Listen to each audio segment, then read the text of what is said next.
Hey everyone, it's Michael B. We have a very special show tonight because I'm joined by a very special guest, Travis MCP, who's been taking part in working with Arcade1Up, but not really working, doing their shows with them, doing some stuff behind the scenes. And tonight he's going to come on. We're going to talk about what's happening with Arcade1Up, their recent releases, what he thinks of them, and his relationship with the company.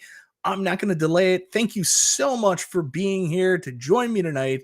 This is Chill and Chat with Michael B.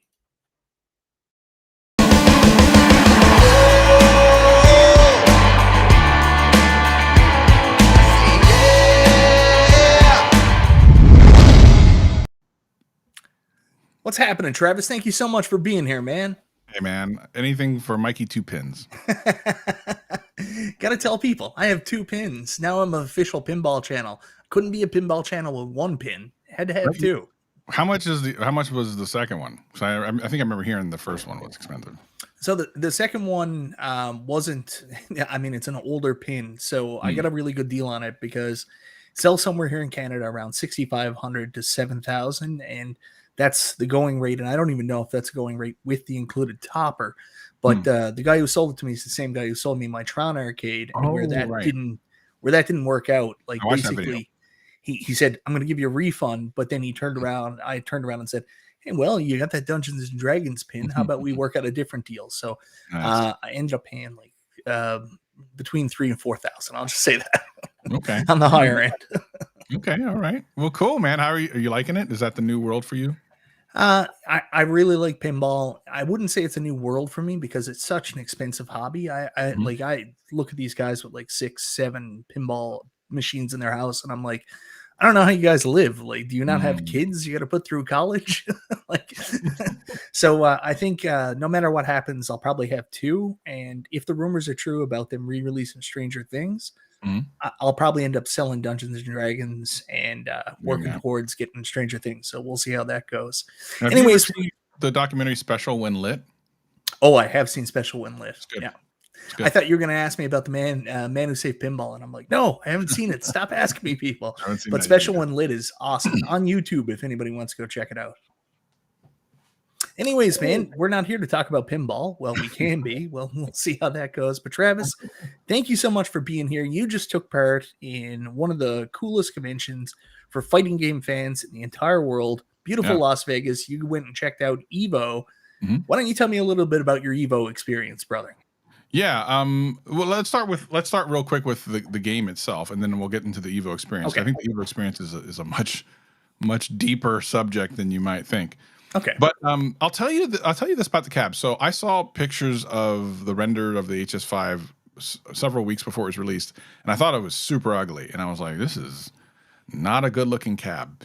But when we actually put it together, and I told B this, it grew on me very fast. Like in person, it's a nice looking cab. Is it perfect? No, but it is really nice looking in person, and it grew on me incredibly fast. So weirdly, I went from looking at pictures of it previously and going, oh, that thing just is, why would you ever buy that, to I kind of wouldn't mind having one of those. So, props to them for getting a cool looking design. It was again a kind of a pre-production-ish cab. I don't know what kind of changes, if any, will be the case once they get released. But yeah, I mean, it's a cool looking cab, and if you're a Street Fighter fan and you don't have one, it's a good one to have.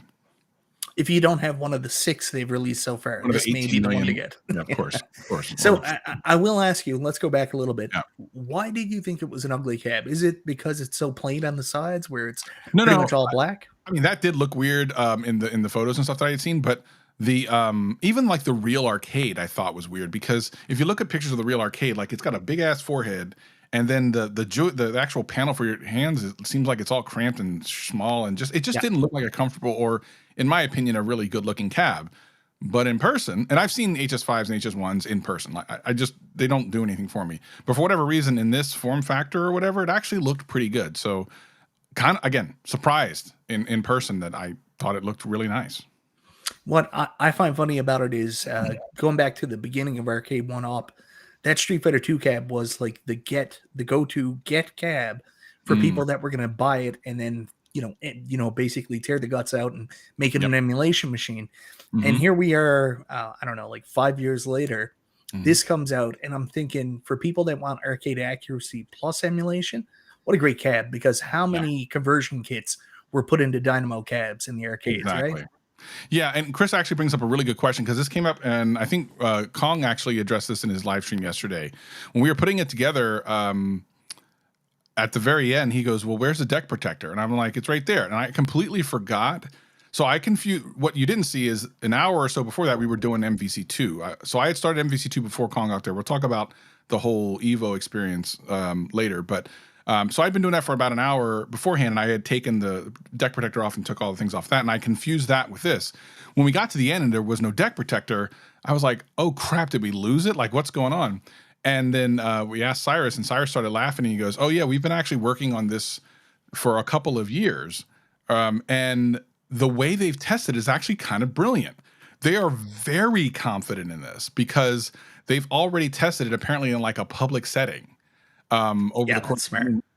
So it sounds like this will actually work. Who knows, once it gets into the wild, inevitably some strange thing will happen to someone on Facebook, and then they'll post it and it'll be the new lore of this product. But they've tested it in an actual public location over the course of many weeks and months, apparently, and done multiple revisions, and they feel very, very confident that it won't rub off. So we'll see. And it'd be great because they really want to get away from deck protectors. They actually don't want to make deck protectors anymore. They want this to be like the norm. Yeah, I will say deck protectors do run into a little bit of a problem because if you buy an early cab, they don't have them. They don't make them anymore, so it's almost impossible to get. I remember when I got my Rampage cab, like I was SOL. Like you could not get a deck protector. The only way I could actually get a deck protector that worked, because there was more problems with Rampage. There was 2 different control panels made. So I actually had to buy a control panel off somebody that came with a deck protector. That's the only way I could get my Rampage to work.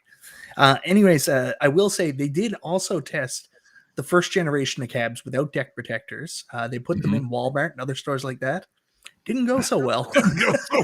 I think they know. I think they know now to test that. But again, who knows? Listen, this is what they feel. They feel very, very confident in it. We'll see if that ends up working out for them. Kevin Clausen says we're talking too much about products, and he says let's talk more about wallets and Manscaped.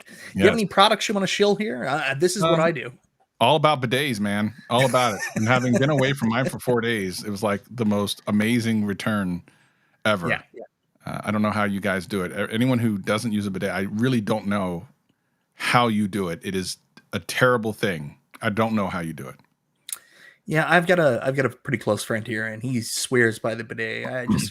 I haven't brought myself to venture into that era yet, but listen, I converted a lot of people. B Kong being one of them, Moat being another, Retro Ralph being another. Like they all now swear by, and they were completely against it. Yeah, completely against it. It's one of those weird things. It's like I don't know if I want water in my butt. You think that at first, but let me ask you a question. This is the way that I think it always goes. Let's say, Michael, that you've had babies. Yeah. I mean, they're adults. They're not adults, but how old is your kid? I got a 6 going on 7, and I got a 16-month. Okay, baby. so you are in the diaper phase. Yeah. So every once in a while, you get in there and you get a little bit of poop on your hand, correct? How do you clean your hands? Oh, no, I am, Travis. I'm like a surgeon. I get in there with those wipes, and I'm surgical. I get no poop on my hands. Oh, you now, never my wife, on the other hand, she does the majority of it, and sometimes there's no way away from it. But you have at least gotten poop on your hand at least once. Yeah. Okay. How did you clean your hand? I obviously went to the bathroom. Towel and just rub it all into your skin. Is that what you did? No, did you take obviously. toilet paper and just wipe it off. Okay. There you go. There's your answer. Yeah. Really quickly, I got a couple super chats here. One from Ezekiel, the Chicago Retro Ranger. You ever come across Ezekiel? Let's go. I've heard of him. I'm familiar with him. Ezekiel's the man. When we went to Chicago, he went above and beyond to make us feel comfortable there. He met up with us at the event. He made us all Arcade1Up sweatshirts, and he made us these Arcade1Up hats. Like, look how dope that is. Oh, I love that. New era Arcade1Up hat. See, John D, all you got to do is put the goddamn logo on a hat. It's great. Ezekiel does it. No problem. So, anyways, Ezekiel, 499 super chat. Thank you very much, Ezekiel. And you guys, you know what that means. And I apologize ahead of time. Here we go. But it's pinball money time.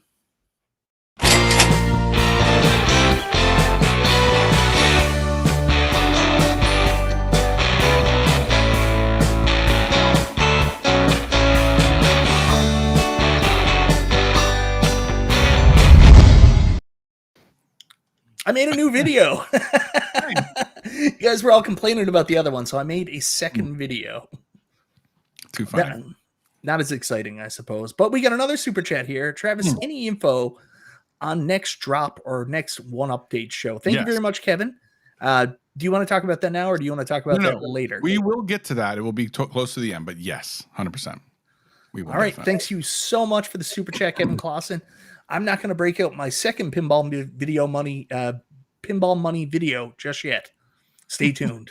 Stay tuned for more. So here's the funny one. I like the original, LOL. Same with me. Like I tried that new energy drink. I don't know why they added the coconut.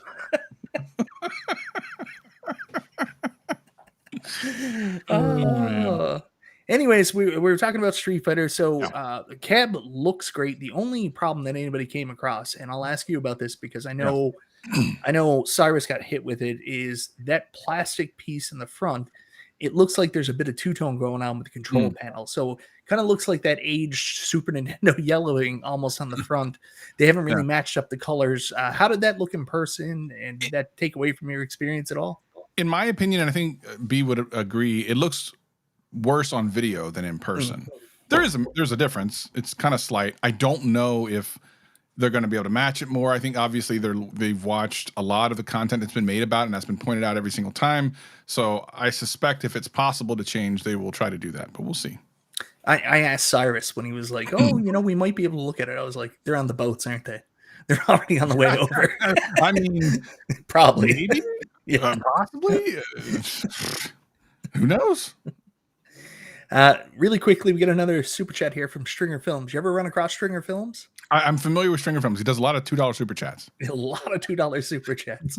And thank you very much for that. Are you saying the deck protectors are poop proof? I think they kind of are, aren't they? You just Windex them on after, right?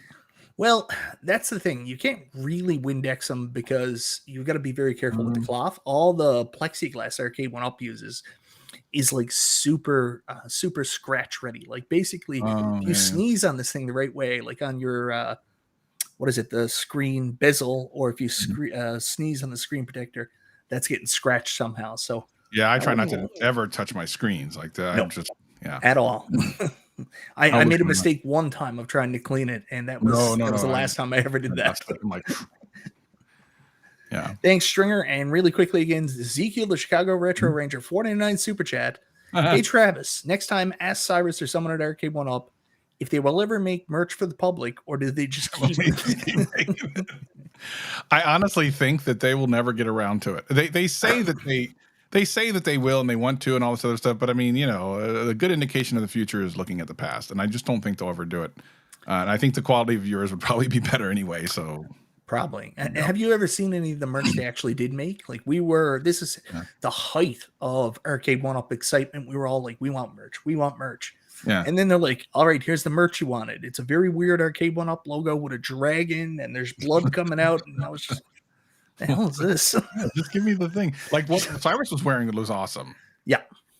Yeah. I was supposed to have had a shirt when I went to EVO. And I'm sure you can tell that I did not have one. You didn't get one after? Didn't. There's a rumor that I might have one that's not really going to fit me. So I might hit you up. You might be able to get that, man. Okay. All right. What's the next thing because we got a lot to go over. I got a lot to say. So the Street Fighter cab, the only thing I really want to ask you, online probably wasn't ready, but did you play it at all?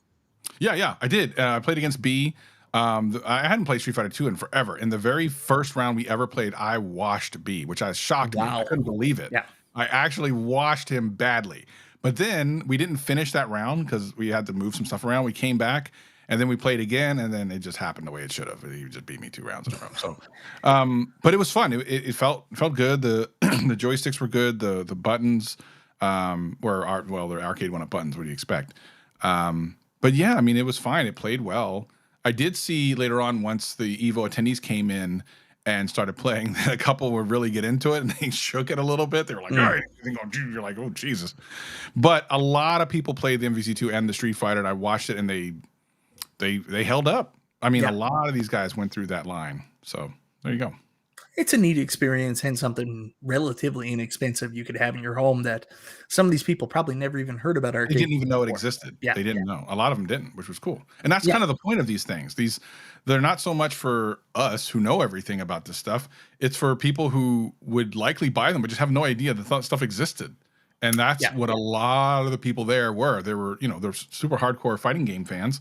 And they get to see Street Fighter and MVC2 in a way that they can play that looks like an arcade, and it was amazing to them. They were blown away. They hadn't heard of it. So and I'm not being defensive of Arcade1Up, but one of the things I find funny, Travis, you're a wrestling guy like me. You like wrestling, right? Yeah. So one of the big things that really got me into Arcade1Up and made me interested about it was the wrestlers started picking these up like crazy. I remember seeing Johnny Gargano get his Turtles cab. Everybody went and got that Turtles cab, but where I'm going with this is, here we are. There's people in the community. They're like, oh, these cabs are no good. They're no fun for fighting. No real gamers would play these. Kenny Omega and his buddy, who's the head of EVO, right? I think so. Yeah. They have Arcade1Ups. They play Arcade1Ups. So, I mean, like, they're pretty much professional gamers. Yeah. What do you want me to say here? The thing is that, again, I think we're spoiled because we're so into it. And it's like this in every community. Same thing with like smartphones where, for a lot of the people that I talk to in my videos and stuff, they're talking about $1,000 smartphones. And a lot of people are like, my $300 smartphone works from 5 years ago. Yeah. And so they're just talking 2 different levels. And that's kind of what it is here. It's that, I have so many things. Arcade1Up come up with something else new. And like, well, wait a minute. We just came out with deluxes. Now we have to backfill deluxes for all the things that, because if you're new to the community, or even if you're not, let's just say you're 6 months in, you bought an MK 30th, and now you got a deluxe Fast and Furious and a deluxe Class of 81, but you're looking at your MK 30th going, no, I want it to look like that. Oh, now they have a deluxe that and a deluxe Street Fighter. So you need to come out with everything that's deluxe for the existing successful product lines, and then you'll start seeing some more Of course, XLs will be sprinkled in, but I think you'll start seeing more XLs. I'm hoping. This is the way it is. Dear God, I'm hoping. Yeah. I said it when B was doing his interview with Cyrus, and we're probably jumping ahead a little bit. But I think that'll probably be next year. Like, everybody talking about the re-releases in Deluxe. Maybe next year becomes the re-releases in XL, hopefully. Very possibly. And I think anything that's successful. So if you look at things that sold out, those are ones that are going to be very obvious. So the things, that's why Big Bunk Hunter came back, because it always seemed to sell out. Like, you could almost never find it as a decently priced thing in any kind. Like Best Buy always sold out pretty quickly. Contrarily, Blitz, I think what happened there, it's really unfortunate. It's still one of my favorite cabs. I still think it's one of the best cabs they have out right now, especially from the sports. Yeah. But they made too many. And I think they made too many because they saw NBA Jam did pretty well. And they're like, okay, well, NFL just as big, if not bigger in some instances than NBA. The fans been wanting it. They made a crap ton. They did not sell a crap ton. We would have probably, and I've already said this before, we probably already would have seen a Blitz XL by now. But because they still haven't sold out of the existing Blitz, I don't know if we'll ever see it. Maybe we will, maybe we won't. But I think that also the failure of, I hate to say failure Blitz, because to be perfectly honest, it's still a great cab. But the fact that it didn't sell as well, I believe has a lot to do with the fact we did not see very many new titles this year. I would say so. Of course, there's another coming. So just really quickly with Blitz, and I'll be careful on that. Is it that Arcade1Up never sold a bunch, or was it retailers never sold a bunch? I think it's kind of all the same thing. But right now, Arcade1Up is sold out of their own inventory, right? They are sold out. But there's stuff that's out there in distribution. I think they made a crap ton of them, like a lot. And I think that was the problem. I don't think that they didn't sell a lot. I think they made too many, and that's a big difference. So you can say like something was successful or not based on a lot of metrics, but if you make 1,000, sell 1,000, that's successful. But if you sell 10,000 but you made 1 million, that's a failure, even though you sold 10 times as many as 1,000. So you can't just think about the numbers of how many were sold and whether it was successful. It's like, how many did you make? How much do you still have in stock? That is successful versus not successful. $2 super chat. Promo Girl said 1UP Robotron would make her smile. I don't know what he's talking. I don't know what this is, Stringer. You're gonna have to don't send another super chat. Just send me a message or something, man. You're gonna tell me more about this. 60% of Stringer Phil super chats are ones that we just can't quite figure it out, but he likes that. I think he digs that. Messing around with us. I've got my own personal opinions on Blitz. I think Blitz was a really good cab.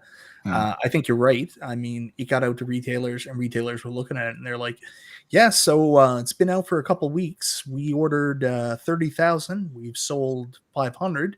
We should probably discount this. So, and I want to talk about what Constorm is saying there. Yep. I completely disagree with his statement. It didn't fail because of the creative liberties. First of all, it's not creative liberties. And I hate when people say that, because I like people, if you're going to be upset about something, I want you to be upset about the truth. The NFL did that. Saying creative liberties implies that Arcade1Up wanted to do that, and that's simply not true. It's literally the NFL. Secondarily, the people in Walmart have no idea that there's no late hits in NFL Blitz. The people ordering online have no idea there's no late hits. The only people that knew that were us nerds, the people that are really into it. So it has nothing to do with that. It really doesn't, because there's nothing that says on the box or anything you go into any store that there's no late hits and stuff like that. So no, that's absolutely not the reason. Would it have been better if they were there? Yeah, sure, of course. I mean, how can you argue that? But that's not the reason. Yeah, we talked about this. When was it? I can't remember now. Was it Friday night? No, it wasn't Friday night. I can't remember. But we talked about it, and we said one of the problems is people have this idea that people can just do arcade games exactly like they were 30 years ago, but it doesn't work that way. Things change. I mean, the NFL has the concussion protocols. Yeah. So yeah. And you know, it's sad. I mean, I just wish that licensors weren't so difficult to work with at times, which is the reason a lot of these titles have these problems. There's a lot of stuff that you guys don't know that have nothing to do with Arcade1Up wanting to do something. It's that the licensor told them you can or cannot do this thing. Like Frogger. Frogger's an example of that. I would Frogger's an example. There's so many times where licensors come in and said nope. Yeah. Stringer Films throwing this one up there. Again, I don't know in this community.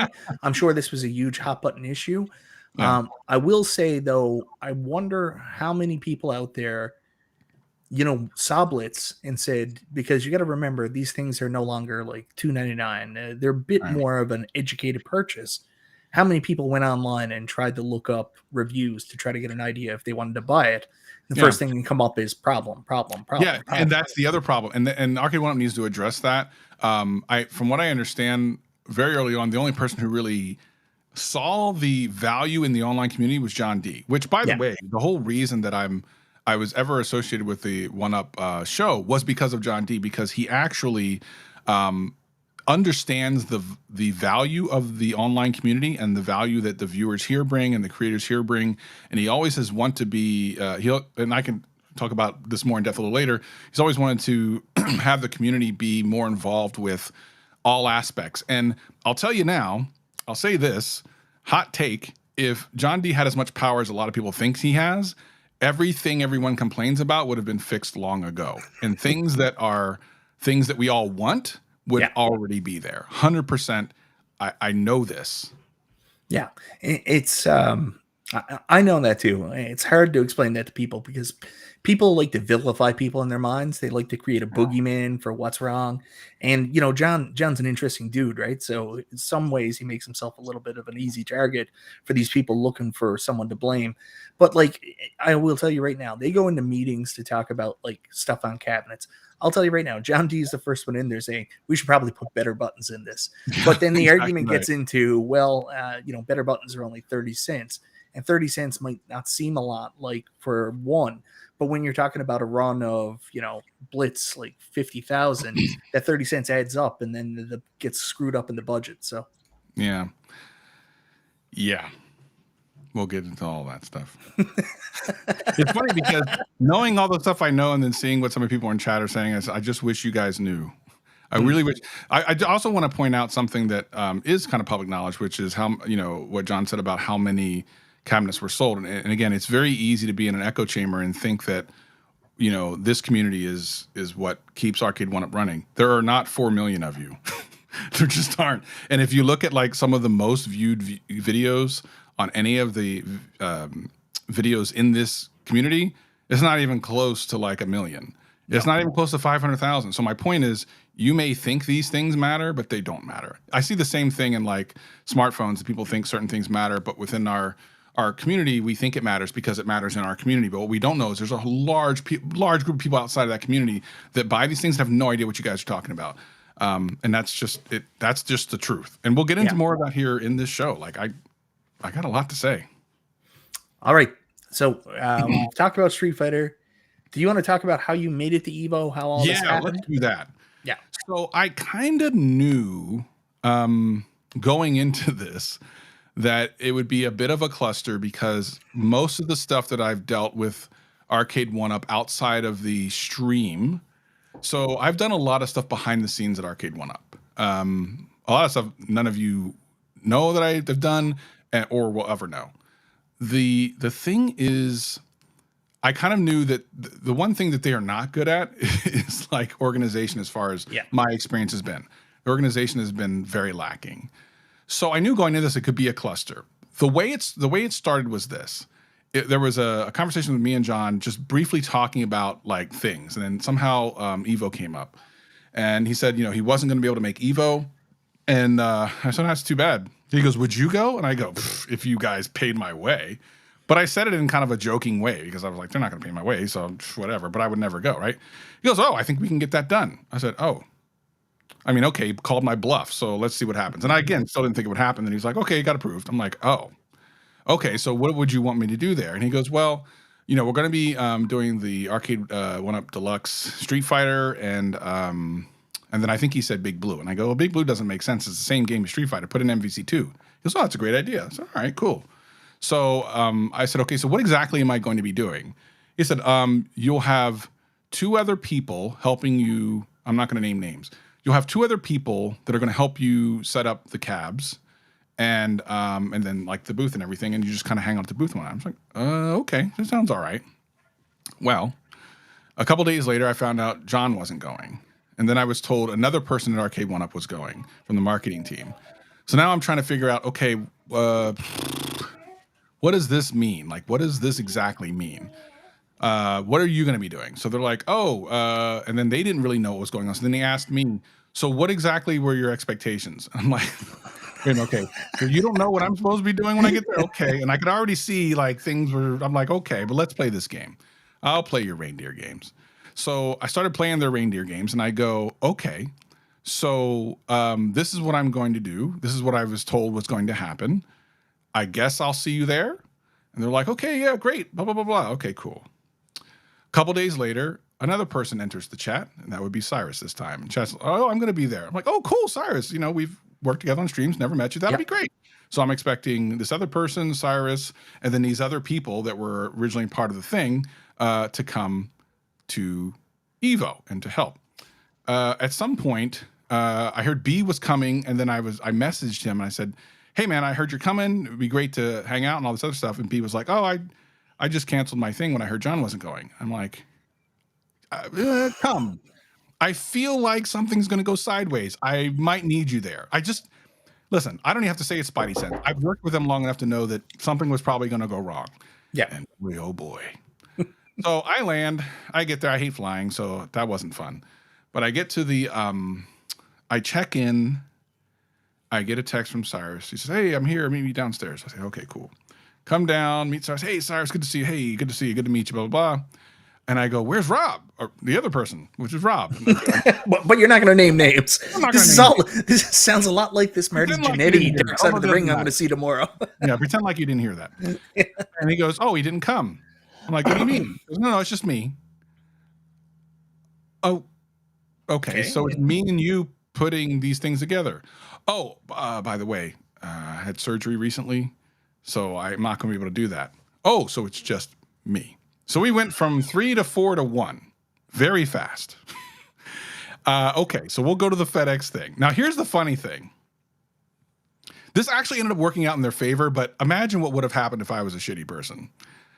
Both of those cabinets that were shipped to the hotel, I know one of, like, the Street Fighter Deluxe, why has chat stopped moving altogether? Are we still online? I don't know. Either they're very much compelled or we are not online. Travis, you were just a master talker. I don't know what's happening. I don't know what's happening. Okay. All right. Oh, did we get a pinball video movie industry in the commercial? Okay, so someone's there. Okay, cool. Okay. So we go to the FedEx thing to pick it up. They were shipped in my name. Yeah. Which, if I decided to not show up, they would have been stuck with because it would have been Cyrus there, unable to get the packages in my name, and he couldn't put them together anyway. Yeah. So when Kong lands, Cyrus and I had already made our way over to the arena. I started putting together MVC2, and I could see that this was not going to be good because MVC2, I've built my own, so I know how to do it. It's going to take me a while, no big deal, but it'll take me a while.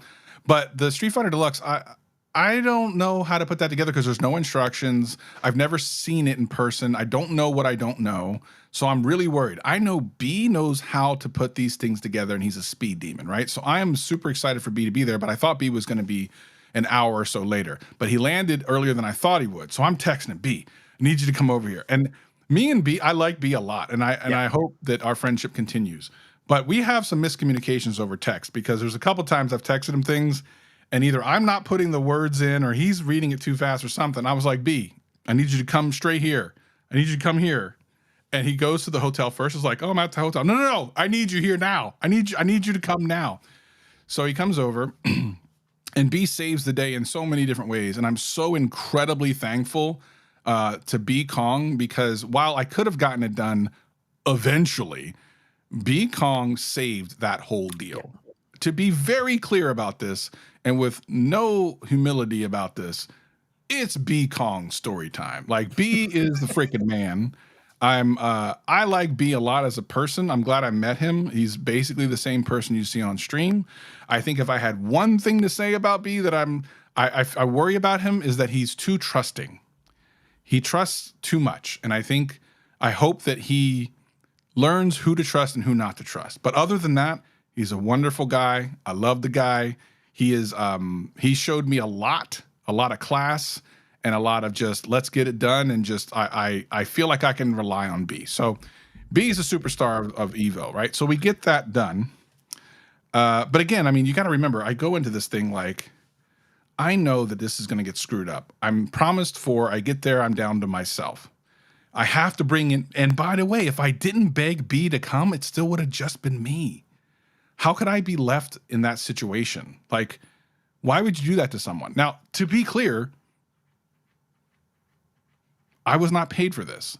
They teleported me there. In other words, I want to make sure that's very clear. I have not been paid for anything I've done for Arcade1Up over the last however many months I've been doing this. And this is big and a big critical thing because I think y'all don't understand like how much money I've lost doing this.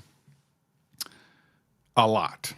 If I were to charge a brand to do all the things I've done for Arcade1Up, we'd be in 5 figures. Easy. Yeah. We would have been in 5 figures a long ass time ago, but we'd be deep into 5 figures right now.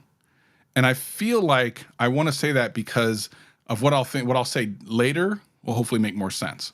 But what I'll say now is the reason why I did not charge for any of those live streams is because I knew the best way to get good answers out of Arcade1Up for the community, because I've told this story before, how I overpaid for MVC, and I felt like we need an answer from these people because they're not giving us answers, was to dedicate my time to earning the trust of Arcade1Up so that I could get the information and then share the information as much as I could with the community. This was a passion project for you. Passion project for the community who at times didn't even like me, which was a little frustrating. But I wanted to talk to you about that at some point What are you too. gonna do? Really quickly too, and B can attest to this. I work in the not-for-profit sector, so we're dealing with volunteers all the time. It's not out of the realm of possibility for us to provide some kind of travel expense or purchase for people to go to events. That doesn't mean they're working for you. That doesn't mean you're collecting remuneration. You're paid for travel so you could go do work. We do it with board members all the time. So anybody who's going to say, wow, they flew Travis up there, that's compensation. Get a grip, man. That's not how it works. Think of it this way. Let's say you worked at McDonald's and McDonald's was like, hey, you want to work at the LA McDonald's? We'll fly you there. But when you get there, we're not going to pay you. Would you think that that's compensation? No. Trust. And by the way, to be clear, I still haven't received all my money back for my payment. I'm in so deep on this EVO thing, it would take your breath away. Oh, so you had to submit a claim and then wait to get your money back? I mean, I had to put not all of it, but there's a lot of it I had to put up front. So I haven't been paid yet. And there's a possibility I won't. Especially after today. There's a possibility after today I'm not going to get that money. So I hope that the things that I've been able to do for the community at least were worth it, but we'll find out. Yeah, really quickly, $2 super chat, Stringer Films. Street Fighter is $100 less because it lacks instructions. Fair. Good catch. Fair. Thanks, Stringer. Yeah. All right, so when you get there, nothing's there. B is a rock star. From what I was told, that's kind of how the event that they did last year, the big charity stream for the Red Cross and like the sale, it's kind of a similar thing. It seems like Arcade1Up is very good at what they do, but what they're not good at and not familiar with is we use the term activations. Going to an event and then, getting a team together and being able to run things off. And I've heard similar things too, like Comic-Con last year, like the guys were all there and like just nobody had the organizational, wherewithal to actually sit there and do what needed to be done. It's just not something that they're great at. And your experience definitely is the high negative of what I've heard. But I mean, you're doing nonprofit, like good for people. This is for a for-profit company. Can we start there? I mean, look, but again, I did it because, let's rewind to the One Update show and how that came to be. And that, because I think that's important to talk about some other things. So the One Update show was a conversation that I had with John. We were just randomly talking about something, and he asked me if I wanted to be an Arcade1Up spokesperson. I said, nope, no, thank you. I don't want that. However, what I would be interested in is getting answers from the community, because I was in the Facebook, and plus I have my own questions, right? Yeah. I want to get those real answers. I want answers. Again, I overspent on MVC because Arcade1Up refused to tell people that MVCs were being made. People had to guess, and I was on those Facebook pages every day. Is MVC going to be made again? No one knew. People were like, they're probably never coming back. So I overpaid on eBay, got MVC1, and a week and a half later, they showed up at Best Buy. That's my origin story. That's how I was made, right? So I said, I call you Mr. Glass. They got me. That's how I started. I was bit by the radioactive spider from eBay. So I talked to him about, wouldn't this be cool if this? And we kind of threw around the idea and kind of shaped it into what it was. Then the first, Josh, I'm getting there, buddy. Just settle down, man. It's a life. Patience. Patience. The first episode, some of you may remember, was delayed. Yep. That whole thing was incredibly frustrating because literally we were about ready to press live 30 minutes before and we got pulled at the last second. That was, remember when I just said earlier about how licensors sometimes can say and do things and make things not happen? Yeah. Maybe some of you can connect a couple of dots. Anyway, let's just say that it was more about that and less about anything else. And that's the stupidest shit in the entire world. I'm sorry for going off the rails here, but like if you guys knew how stupid why that got delayed was. Oh. Yes. And let me also talk about that. So, because I know what someone else is going to say. They'll say, well, you know, why don't you just tell us everything? I'll tell you why I specifically can't tell you everything. Specifically me, for like at least 3 or 4 reasons. Number one, I was told in confidence. Imagine telling someone something in confidence and then them immediately turning around and saying something like, wait a minute, did I not just tell you that in confidence? Number two, and this is less about NDAs, as some people jokingly make it about, which I think is funny. But tell me you've never dealt with an NDA without telling me you've never dealt with an NDA. To joke about that is like, you literally have no idea what you're talking about. But most importantly is, again, I don't make any money in this community. None, zero. I lose money in this community. Yeah. Where I do make money is with other brands that trust me. And if they see me giving away the secrets of another brand, why do you think they're ever going to trust me with any of their information? It affects your reputation. So this little community that I do as a passion project, I will never allow to mess up my money. Sorry. So I want to bring this up. I'm going to throw it up here because someone actually said this to me earlier. They reached out to me and they were like, oh, you should call him Travis NDA tonight. And I was like, what? And I was like, why would I do that? I have NDAs with At Games. I have an NDA with Arcade1Up. Let's just explain this. NDAs are like the most normal thing in the entire world. If you are covering media and stuff like that, someone will reach out to you, give you information, but that's the trade-off. They want you to sign this so you follow their policies. They're going to protect themselves. With Arcade1Up, I don't know how your NDA came about, but I would assume it's the same as me. I have one for the beta tester program, which we signed up to volunteer to try to help Arcade1Up and make this whole experience better. Right. So, that's where it came from. They just umbrella everything under that. Yeah. So I mean, it's silly. And when you make money online, you need to protect your personal brand. You can't just say all the things. No. It's just so anyway. Whether you understand that, don't understand it, agree with it, whatever, it doesn't matter. I'm not letting this little community mess with my money, especially since this community costs me money. So it is what it is, right? But I've given so much information and helped get so much information out of Arcade1Up to the fans that I don't feel bad about what can't be said. Yeah. And there's one other reason why I can't say anything a lot of the time. So a lot of people are giving me guff about the 80s title that wasn't released. Here's the number one reason, at least for the community, why I can't say anything about some of those things. Because remember when I said before, licensors will pull a game if they feel like the company leaked the information early. Yeah. And this is not something that has not happened before. Oh, wow. So I can't tell you exactly what games might be coming out, because if that company finds out and they get pissed about it for some reason, they'll pull the game. And it's happened before. So there you go. Hopefully the people who won't understand after this explanation are they're just either being disingenuous or ignorant, and I'll just let them be what they are. Everyone else who has any kind of common sense or rationality will understand one of those points. If nothing about the first three, that last one really should hit you hard. Anyway. So what you're saying is the top advocate for a certain game more than likely prevented that game from coming out. What are you talking about? No, I'm not going to say that. No, because he would kill himself at that point. Okay. No, not in that. Well, actually, let me think that one through. Technically, no. Technically, no. Okay. Anyway. Are we going to talk about, I know we're talking about this now. Are we gone past EVO? Or are we gone past Cyrus and his interview he did with me? Why don't you ask questions about that? Sorry. We should go back to that because I just wanted to, I had something set up. I wanted to do really quickly. So what was your favorite experience from EVO very quickly? The retro arcade area. Yeah. Is so badass. I was talking to you about that before stream. Yeah.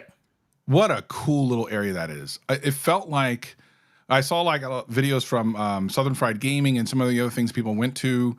And I was like, damn, I wish I could have seen that. And I saw it. I got to see it. It was amazing. If you saw B stream, it was freaking awesome. Like, it's a great little arcade. I loved it. Yeah. Okay. I wasn't at EVO, but I did partake in a couple streams during EVO. And I have to say, this is easily my favorite moment. For those of you that are squeamish and don't like swearing, this might not be for you. It was great. Let me address this guy really quickly.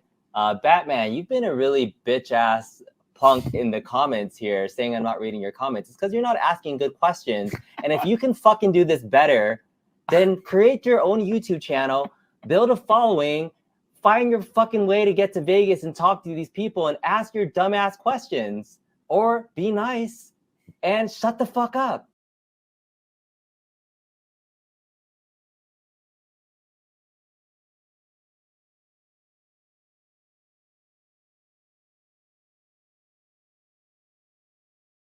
Ever make Streets of Rage or Metal Slug? No, I'm not even going to ask that question. So fuck off. By the way, that was my room that I gave to B that night. I wish that I had been in the room. I was somewhere else. I said, no, go use my room and shoot the show from there. And now when I was on my phone watching it from somewhere else, I'm like, oh my God, why can't I be there right now? I was, so epic. I've never seen B on stream. Like, someone even got in there and was like saying really dirty stuff and stuff one time, and he kept his composure. But that night he was just like, I am done. I am coming for you. And poor Cyrus was just sitting there and he was like,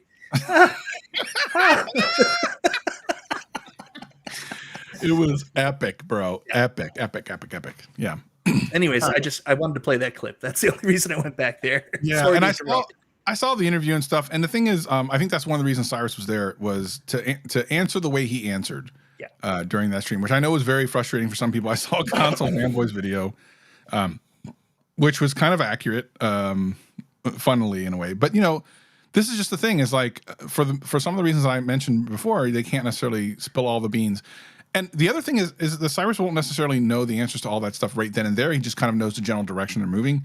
Yeah. And to give any kind of promises that could potentially not come true, which has happened this year, even with the 80s title, the mystery 80s title that no one has gotten right. We're going to talk about that tonight, right? Yeah, of course. That. Who cares about these NDAs? We're going to talk about all of it. Yeah, it's just, I think that's why I try to be as absolutely, I just think of myself on the other side of the computer, right? Yeah. Watching the stream going, what kind of information can I accept?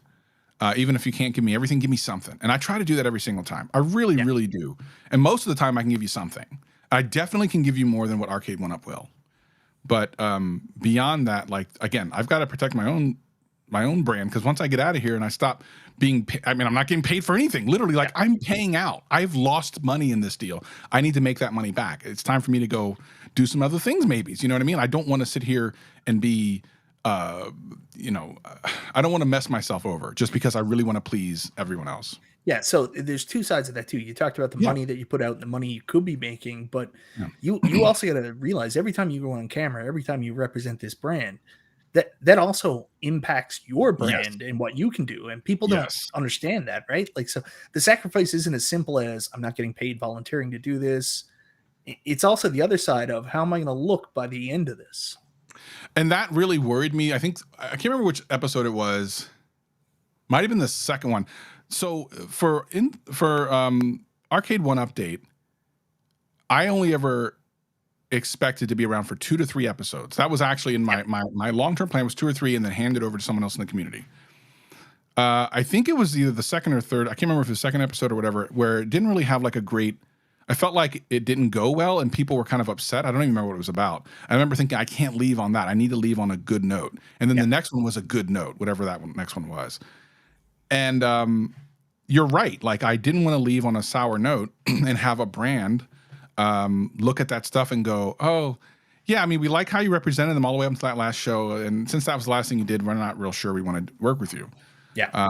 So it's really important to, and it's weird because, listen, Michael, making money online is weird. It's very strange. So I came from a corporate job before I started doing YouTube stuff. And to think that I get paid and have more money now making silly videos on the internet versus doing an actual job I had to drive an hour to is kind of weird. So again, you're a wrestling guy. One of my favorite gifts whenever I send to somebody, like I've got friends and like they'll complain about their jobs and trying to get new jobs. So I'll send them this gif of Doink coming out, Doink the Clown when he was Evil Doink coming out. And I think it's like before WrestleMania 9. And it's just like, this is how I show up to work knowing that some 17-year-old is making 33 million a year from YouTube. Yeah. Totally true. Totally true. So as much as I want to do for the community, at some point I just have to like have a line. Yeah. And, you know, so that, okay, so here's what's going on. So Arcade1 update was actually supposed to happen at EVO. I called it off for two reasons. Number one, I wasn't sure that the Wi-Fi on the floor would be good enough. I figured it'd be really crappy and it just wouldn't be a good experience. Number two, when I knew B was coming, I wanted B to have all the coverage. I wanted him to get all of the shine, so to speak. It's not important for me to have any of that because, again, I was never planning on being here for very long. And then thirdly, I didn't feel comfortable with the format for that particular product on a one update show. One update was never about launching titles. It was never supposed to be launching a title. That one up show was supposed to be for launching titles. And I told John very early on, I don't really want to be on a one update show where we're launching a new title. If it's that one up show, that's different because that's what it's for. And this might seem like a really small difference to people, but for me, it makes a difference. I don't want people coming thinking they're going to be able to ask questions about something and it's just a big shill show for Street Fighter. I don't want that. I mentioned it. You know, I've always been doing these like reaction videos and stuff like that. And I mentioned sometimes it felt like there was some almost like identity crisis going on between the shows because like they would try to force something out through Arcade1 update. And I'm like, that really should have been a one-up show. Yep. I think you're thinking about the one show I wasn't in. Yeah. And there was a purpose for that. There was a reason for that. There was a couple reasons. Number one, I wasn't there. And number two, I wouldn't have been on that show anyway. Because I didn't fundamentally agree with the fact that you shouldn't launch a title on that show and especially not have any room for questions. One update makes sense to be after the thing is launched and been out for a while, or even right before it's out. Like if a new game came out in a couple of weeks and then do a show after that and go, hey, what are the questions about that? And same thing with Street Fighter. Like if we did a one update show, it would be about Street Fighter and stuff. And then any other questions in the community. So I nixed that for EVO.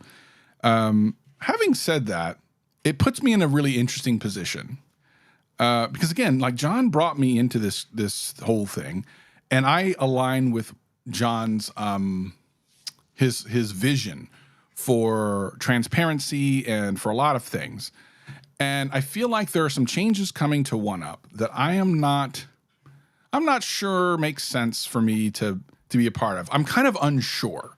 Yeah, but that with everything being already kind of weird and, and the fact that I'm like, of course, still waiting to get my money back from EVO and other things, I feel like this might be a good time to kind of step away.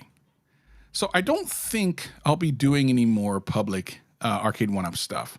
That is to say, I don't think I'm going to do any more one update shows. I don't think I'm going to like kind of help them on the side. I might still do some beta testing because that's different. I was doing that before all this. I don't think I'm going to do any of that anymore. And I hope that whatever happens in the coming weeks and months with Arcade1Up, because there will be some changes, that they continue to work with the community, because I think I'm hoping that some of the things I was able to do will help them see the value in working with the community. They weren't always able to do it right. There were a couple of people that are very passionate in that company that I really believe in. But I think there's going to be some changes coming up that I'm not particularly on board with. So, I think that's where I'm going to leave that. So it's going to get interesting. Well, I will say honestly, that sucks. I'm going to say that sucks because I knew about And I hope you don't mind. Maybe you told me this in confidence and I'm going to ruin it. Yeah, go Well, ahead. that's it. I'm never getting brand sponsorships. So, but, you talked to me personally a couple times because I've covered the 1UP show. I'm very invested in it. I tried to get you to take over for me. That's what I was just going to say.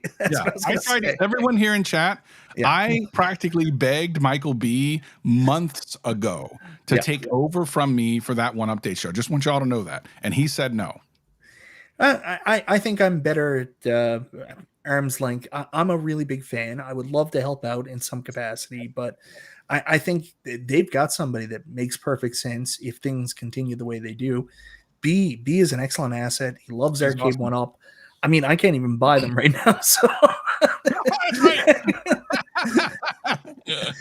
yeah. So I think B would be a good candidate. I appreciate you asking, but I also said no because I wanted you to continue because honestly, I saw what you were doing too. And I was like, we need this. And this is the only way we're going to get some of the answers, some of the common sense things Arcade1Up should be doing that for some reason they just don't do. That's why I wanted you to continue. Yeah. I mean, I think it's prime, and from what I heard from the marketing department and stuff before I went to EVO, they are interested in having community-based stuff and more of the community built into their movements moving forward. But I have no idea if they'll actually go through with it. That's the thing.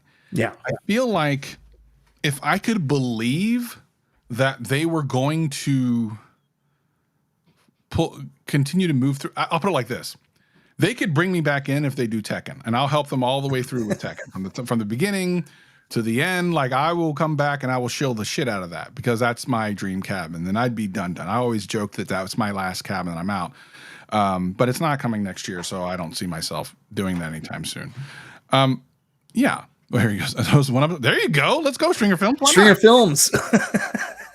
Yeah, Stringer Films wouldn't be a good host, though, because every time he'd do a show, he'd be like, and here's what you guys all want to know. Is it waterproof? And just throw it. Thanks for the super chat, Stringer Films. Kong's like, I had to do my best, worst field reporter role. I'd love to help. And I told them that I want Kong to do more. Yeah, I think Kong is great, especially in-person things. I think he's great.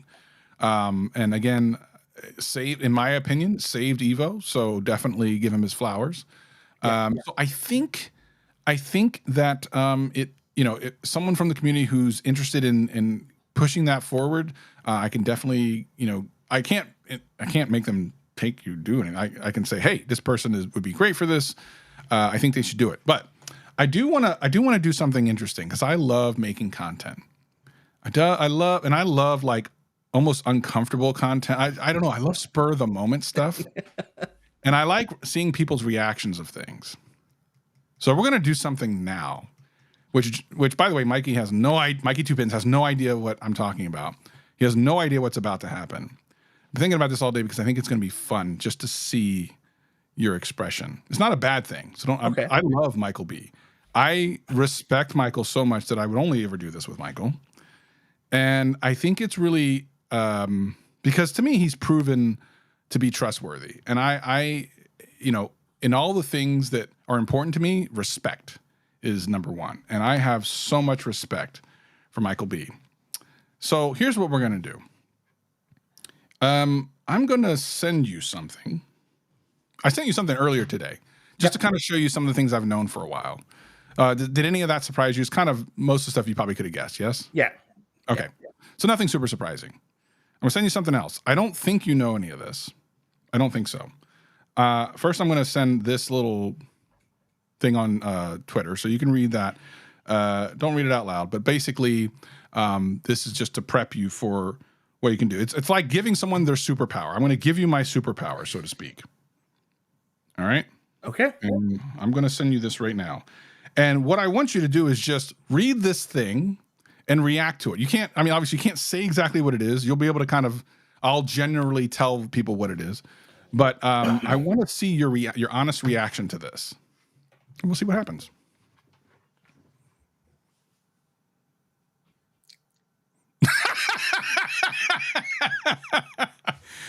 Yeah. So, yeah. So anyway, 2024 could be cool. Potentially. Really cool. Yeah. Could be very cool. And that's not even everything. There was one that wasn't even being shown. I will just say that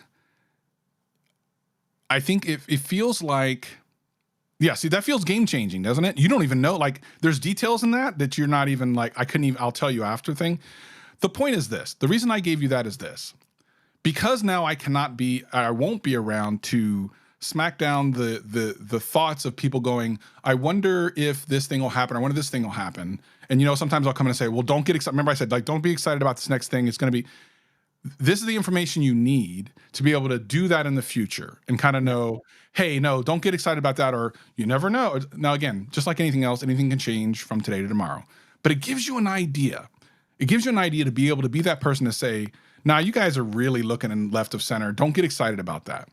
Again, nothing's guaranteed, but that it is what it is. So I'm out of the Illuminati. I'm out. I'm like out of there now.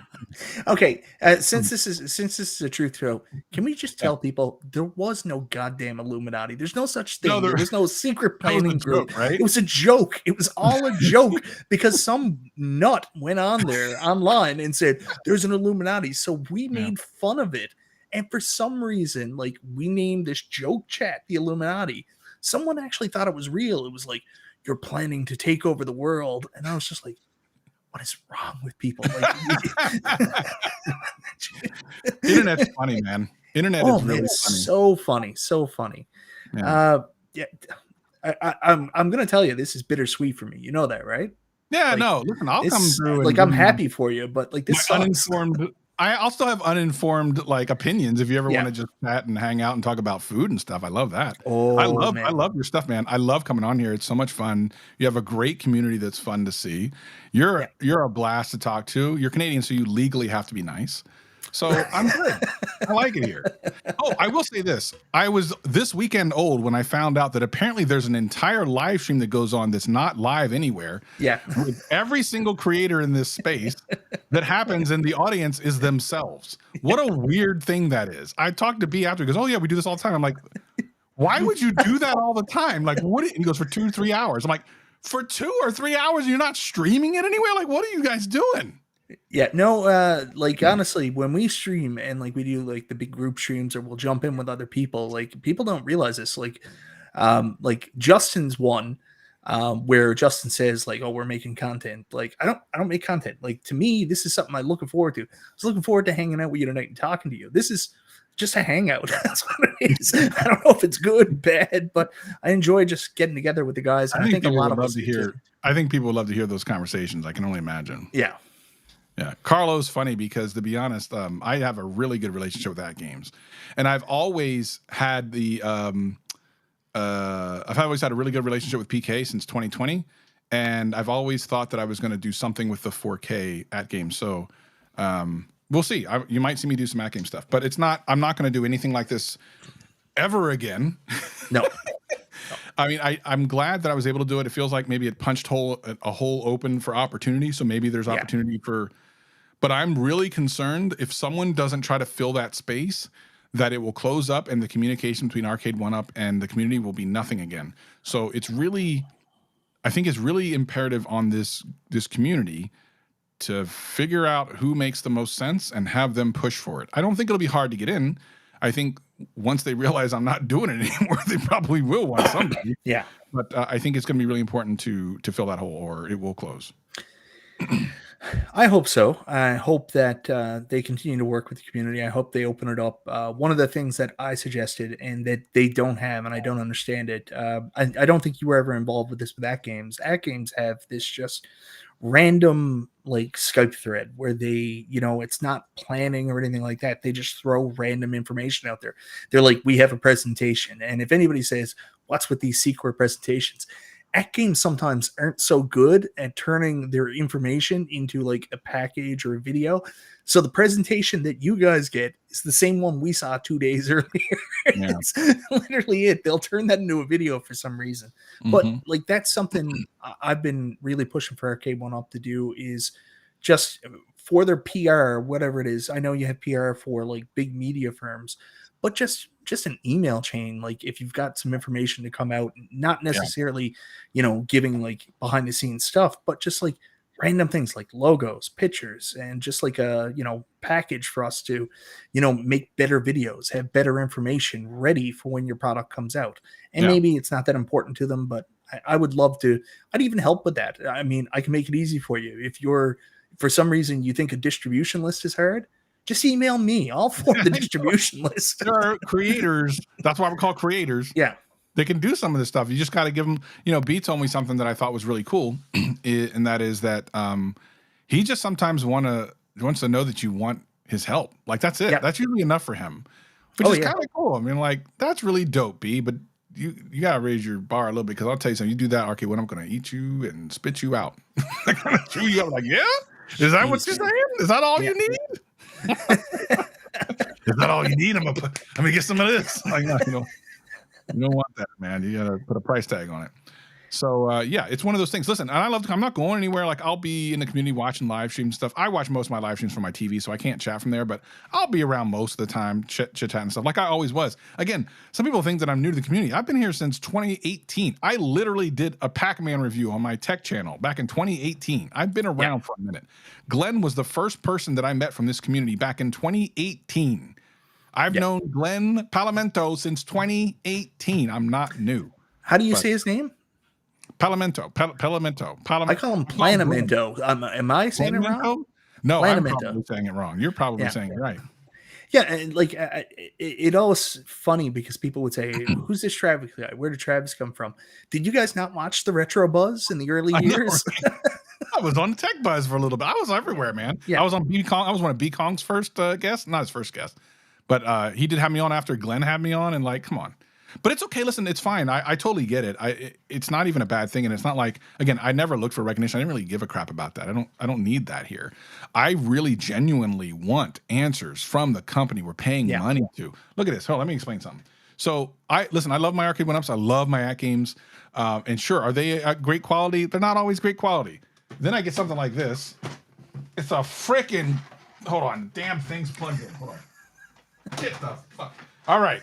I got a damn Coke machine that's badass, and it actually kicks out little cans and stuff, and has quarters and stuff. Like, it's the most incredible, the amount of detail in this little thing. Yeah. The amount of love and this Numbskull and these guys, they're passionate about what they do.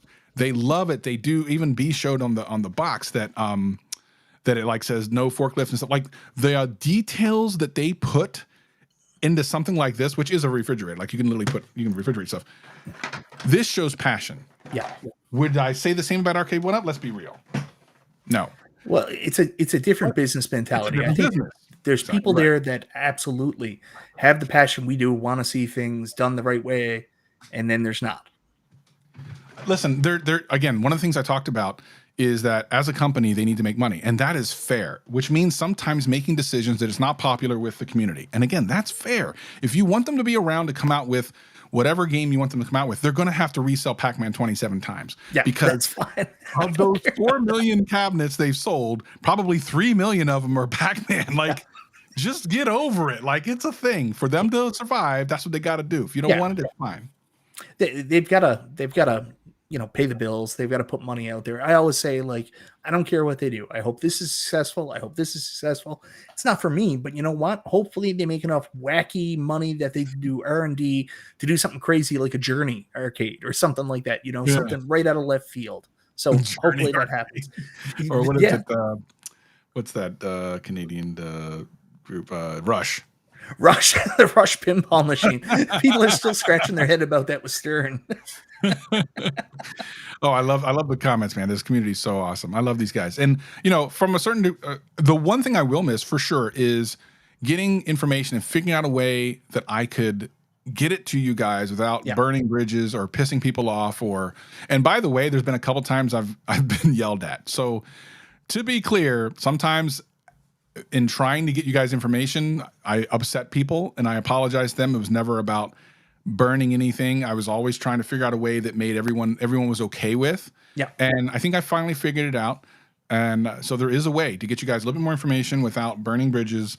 But I think that's for someone else to do. The other thing is, and maybe seasonality has something to do with it, we're almost at iPhone season, and in tech, this is where all the views are. For the entire year, these last like 4 months is everything. So yeah, I got to get on it. So yeah, it's kind of like how here locally people do these like seasonal jobs and stuff like that. Like they'll go fishing during fishing season, and then they'll be on unemployment the rest of the year. So they really got to make their money during this period, right? So that's what it's like. And I can say like even to a very lesser extent in the home arcade community, these are usually coming up now, September to January. Those are our best months, like, you know, when the sales go on. Yeah, for sure. But listen, I'll just be there hoping someone else gets the information, and I'll be DMing them all the time. What do you know? What do you know? What do you know? Can you give me a hit? What's going on? So I think it's pretty clear. We all know who the right person is to take over from you to be the spokesperson for Arcade1Up. PD7. No, Rexer. The Rexer show. Of course, the Rexer. Why not? Why not? This sucks, but at the same time, like, you got to do what you got to do. But I really hope it continues. I will tell you, I was very concerned, just between me and you, and I've not talked about this, and I'm not really going to talk about it, but Arcade1Up did trust a lot of people this past year. There was a situation where a lot of stuff came up, and then all of a sudden there was a reason where I was concerned they were going to pull back a little, and with the lack of that 1UP show, and with Arcade1Up in the last little while, I thought maybe that was kind of an after effect of, what transpired. Not saying anything wrong happened. I'm not going to do anything like that. But there's the optics of it, which then came on the company. And I was like, shit, man, they're going to pull back from all their community engagement. Yeah. So that's the other thing, which is one of the reasons why it worked well for me to be in this position. Because remember I said very early on, like, some of the creators in here don't want the position like they think they do. And it's because you have to remember that, like, as a creator and stuff, I've worked with some of the biggest countries. Companies. I mean, have you worked with Denmark? I don't think so. No, not yet. I need to get over there. But like, I've worked with like Amazon and I've worked with huge companies, so I know like exactly what you can and can't say a lot of the time. And I also know that sometimes when there is, because Apple does this a lot, they will feed false leaks to figure out who's leaking what. Yeah, I know that. And it's unfortunate that some people, I think, will they so much want to get the first click that instead of thinking, they think, can I do it rather than should I do it? And I would just recommend to the creators in the space to always think, should I do it? Like, what do I get out of it, and what would happen worst case scenario? Do I burn a lead to do this one thing to get a couple extra views one time and never again? Or is there some way to leverage everything so that everyone wins? And I don't know. It's a tough tightrope to walk. I will tell you, a couple years ago, I had someone message me with basically the entire lineup for Arcade1Up's whole year, and I was like, shit. And what I did with that was I wrote John and David McIntosh, and I was like, just a heads up. Courtesy, this is currently out there right now, and you guys need to deal with it. And I didn't run it, and I told people, I said, I know what's coming out this year. I'm not going to talk about it. But it's different when then a website leaks it. It's a little bit different there. When it's for public consumption, I'll talk about it. 100%. But it goes back to what I was telling you about when you're given some information in confidence. And sometimes I'm not even talking about from the company, maybe from other friends. From friends. Because maybe you heard something from somewhere and you just want to share with your friends, you want to talk something about it, and that person hears it, and then I don't know. Maybe I will be 100% honest about this. I've had retailers I've developed relationships with or talked to, and they will say, do you think this would sell? And they'll just ask me, and I'll say, no. No. Don't order a lot of those. And I'm not just talking about Arcade1Up either, like all kinds of products. Yeah, I don't know. Anyway, we'll see what happens over the next couple of weeks. There will be more changes coming for sure, and it'll be interesting to see how this community handles it. I think ultimately there will be a little bit of turmoil for a while, and then everyone will forget as soon as the next thing comes out. Which, by the by, should not be much longer. I don't think. Yeah. I think we're pretty close to that. So shouldn't have to wait much longer for cool stuff. The cool stuff is good. I don't like what else you're saying. There's a dark cloud coming up here. I don't like that. I don't know what it is. The sunshine isn't as shiny without clouds. You need clouds to have really good sunshine, right? To really appreciate the sunshine. But big news relatively soon. That's what you can tell us. Yeah, I mean, in a lot of ways, actually. I mean, there's all types of shit going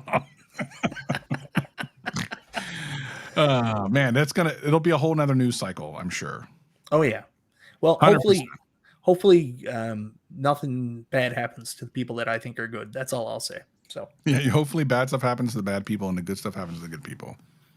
Well, the bad stuff doesn't have to happen to the bad people. Why not? Ignore them. Let's just let that happen. Why not?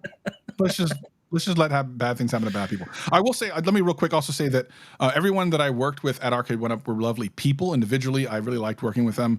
Like I said, John D, I can't thank him enough. He was we share a lot of the same visions. I don't necessarily agree with all of his execution all the time, and I've told him that. I appreciate him as a friend now also because I feel like he trusts me as a friend, and I when someone trusts you like that, you just have to respect it. And I really appreciate John so much. He's definitely a friend. David from QA, an amazing guy, great guy. Yeah, just great guy all around. Really hard worker and really wants the best. DMAC, super fun. Cyrus, super nice. Nicole was super cool. Emily is just amazing. She was actually, it was funny. I had a conversation with her before the Casino Cade video went out. And I was telling her that people really loved her accent. And she goes, really? I thought people didn't like it. And I'm like, no. Quite the opposite. You have a lot of fans. And she thought that nobody liked her. I'm like, no, Emily, you are wrong. You are Arcade1Up's #1 requested personality. Every time I do a show and like we say that someone from Arcade1Up might be coming on, the first thing they say is it Emily? Yeah, Emily is awesome, and she's just a really down to earth, really cool person. So, for sure, she's definitely appreciated more than I think she thinks. She thought people were making fun of her accent. I said, no. We very much appreciate her accent, so it's very cool. There was a lot of guys going home that night asking their wives, "Do you think you can fake a French accent?" Yeah, for sure. Yeah. All right. Well, Travis, thank you so much, man. I really appreciate this. And thank you for giving us some insight into your experience with Arcade1Up, how it came about, the time that you had there. And, we appreciate you. You did a lot while you were there. Not always thanked. Honestly, getting opportunities like this, there's a lot of jealousy, a lot of crap. A lot of people are going to throw shit your way. Believe me, it always happens. And, you always took it with a smile. You did it the best way you could, and really appreciate that, man. I did it for the community. I certainly didn't do it for financial gain. I'm practically in financial ruin at this point. What does people think that you get out of this, right? Like, it's not like I can go to a bar afterwards and pick up and be like, hey, you might have seen me on YouTube on the Arcade1Up show. I'm on that. I just answer questions. Oh, cool. Do you get new cabs? No, I didn't work that as part of my deal. I don't even get free cabs. No, that's nothing for me. Oh, those deluxe cabs are so nice. If you had one, I would do all the things for you. Oh, I don't have any deluxe. I have a 3/4 with the riser. No, I'm sorry. I gotta go. I gotta go over there. I gotta go over there.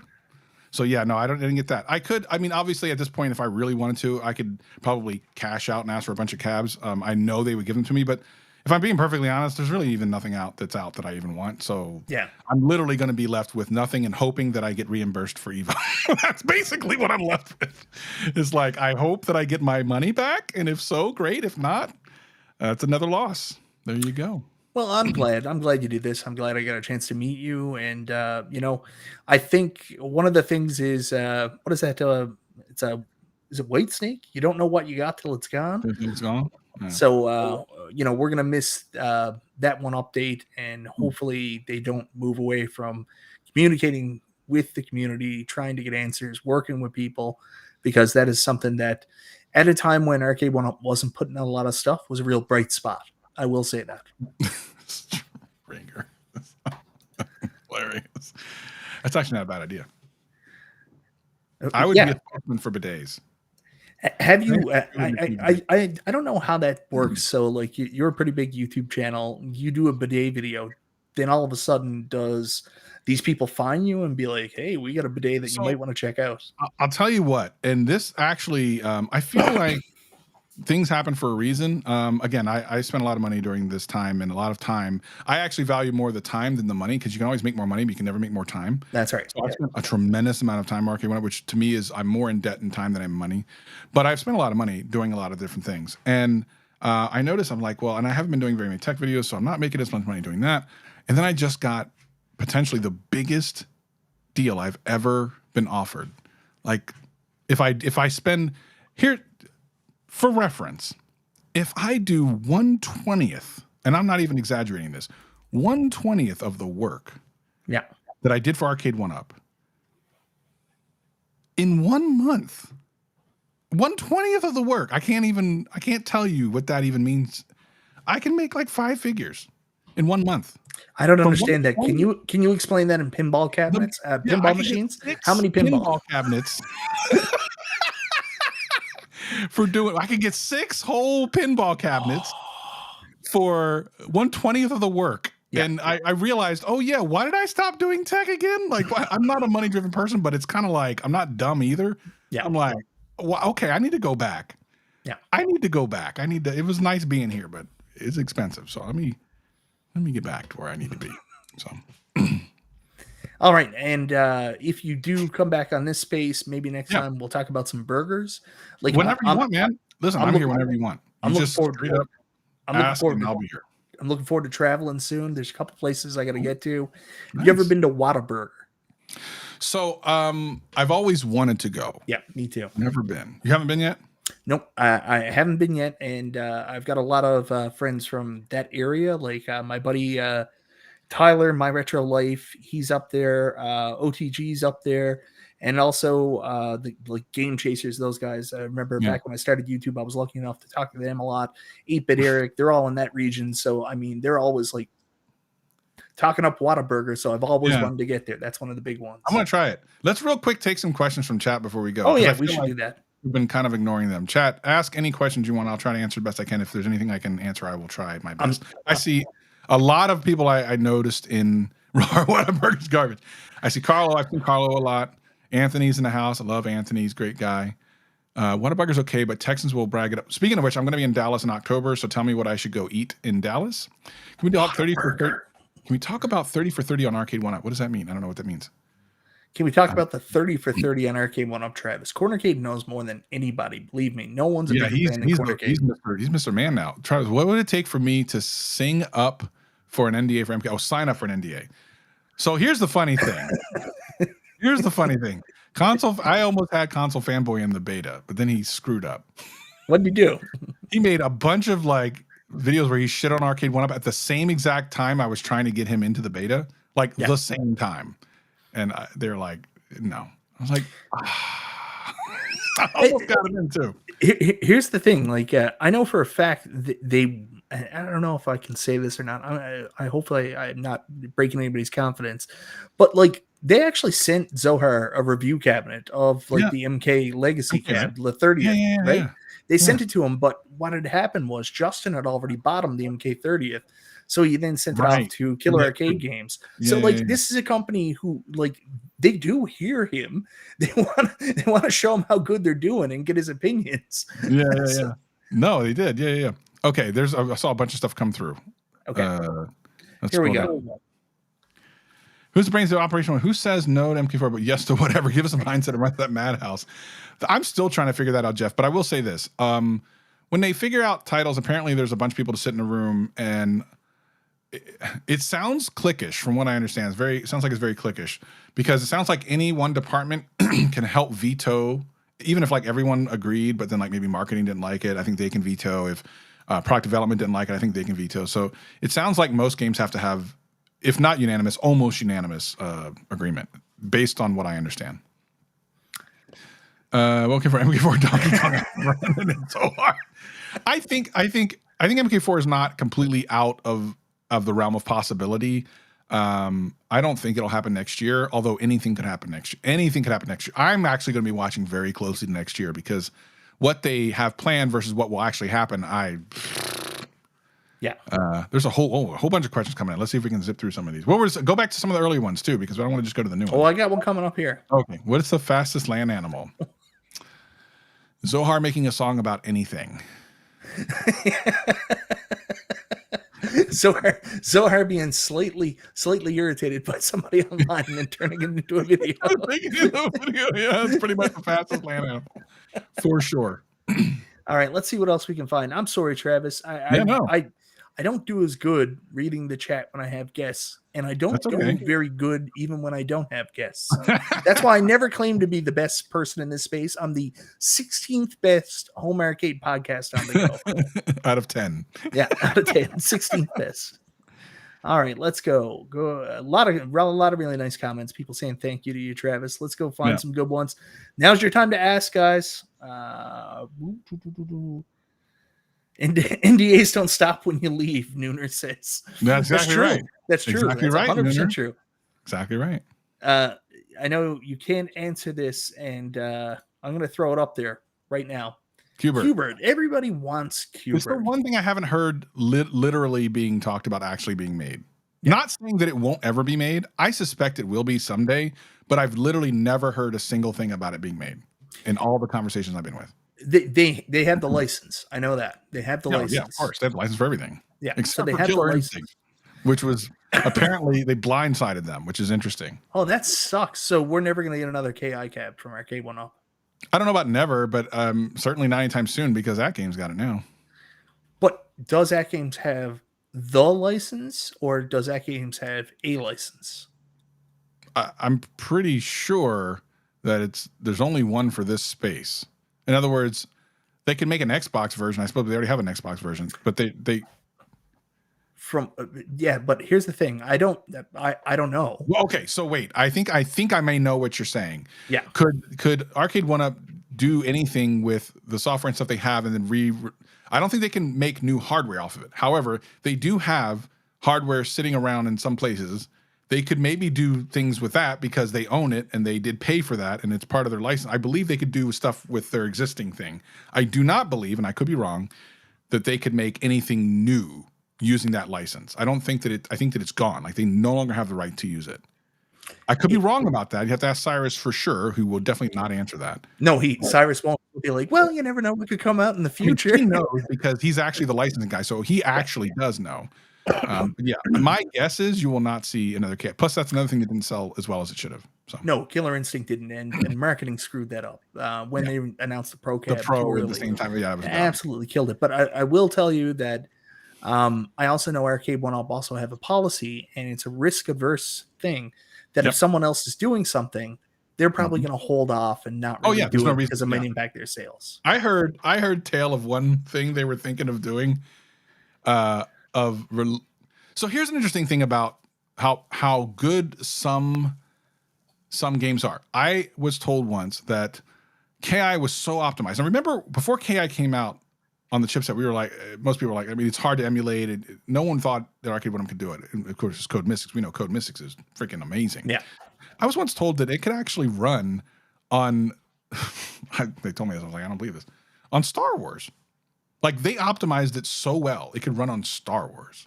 The chipset is running Star Wars. I don't even know what the chipset is. So I feel like anything's possible if you have a great company like Code Mystics doing things like, yeah.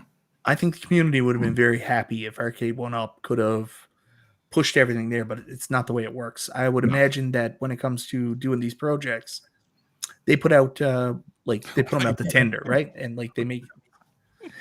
I actually brought this up for a serious reason. If you want to work at 1UP, and like honestly, salary is just minimum wage, try to get in on part of their customer service team. Customer service, yeah. Because I know that's one in with the company, and I will maybe you work your way up to QA or something cooler. Yeah, it's totally No joke here. I will tell you this: when I got out of school and university with my business degree, I didn't have any experience. Like basically, you get the structure, but you got to build the house. Like no one's going to hire you for, a giant job. So the first thing I did was I was like, me and Mike need money bad, and I started working at a call center. And that's what I started, customer service. And within a year, luckily, because of my education and I guess the person I made my way up to the management team, which then, built my experience. And then I went out and did other things. So yeah, you never know. So you might be throwing that out as a joke, or you're saying you're dead serious, but who knows? It could turn into something else one day. Yeah, one day you too could have a pinball channel on YouTube, just like Mike. Oh man, I'm gonna have the best pinball channel based on 2 pinball machines ever. All right, here's one that Vic Vicious is asking: is 1UP selling and being rebranded? No, not to my knowledge. I don't think they're in as much trouble as some people seem to think they are. I don't think it's trouble, but a lot of people look at it this way. Like, even though Arcade1Up is a subsidiary of Tastemakers, they always talk about how they're a startup. And one of the goals of most startups isn't just to be a successful business. There's a hope that maybe we'll get bought out. So I guess that's kind of the question he's asking. Not that I'm aware of. If it's happening, it's I'm not aware of it, but I don't think that's a thing. I really don't.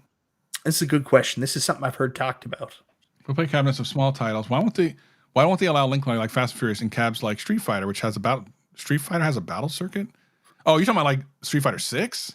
No, Street Fighter. So the last 2 Street Fighters came out, Yoga Flame, and now the Champion Edition in the Dynamo. The game Battle Circuit and Captain Commando are both there. So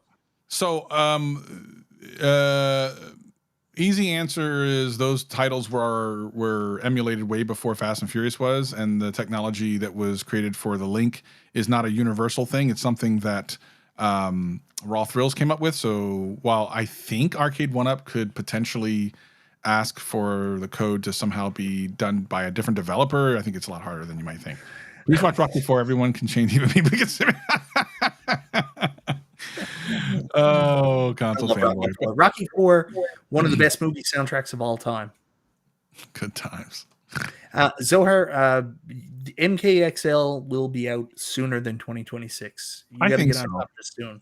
I don't think it'll be. Well, it might be next. This is one of the things. Sometimes a title comes out that I'm just not aware of, and it just like plops out of nowhere. I'm like, oh shit, I didn't know about that. So I mean, there's always a chance that next year it's a thing. Thanks for the super chat too, Zohar. I wanted to bring this up from Man Astro Gaming. Hopes that they do something with Darkstalkers again. The one thing when you said earlier, like, don't bring Big Blue because there's already another Street Fighter there. The only thing that kind of sucks about that is Big Blue has a lot of other fighting games, has the entire Darkstalkers trilogy on it, which also would have been big in the fighting community. Yeah, exactly right. Stupid Fat Hobbit, I've seen his name a lot, so I'm semi-familiar with him. What did he say? Can you confirm how many new licenses are scheduled to be released as of today's date? Do you mean by the end of the year? 1. And I think everyone knows what that is. By next year, who knows? It really could be. Yeah. I mean, it could be a number between 0 or 1 million. Cyrus. That was the other thing. When first time I ever really got to talk to Cyrus was that night we called you, and you thought we were on a stream. You turned around, you were like lame, but we were just hanging out, and we got to talk to Cyrus, like not work Cyrus, like interview Cyrus.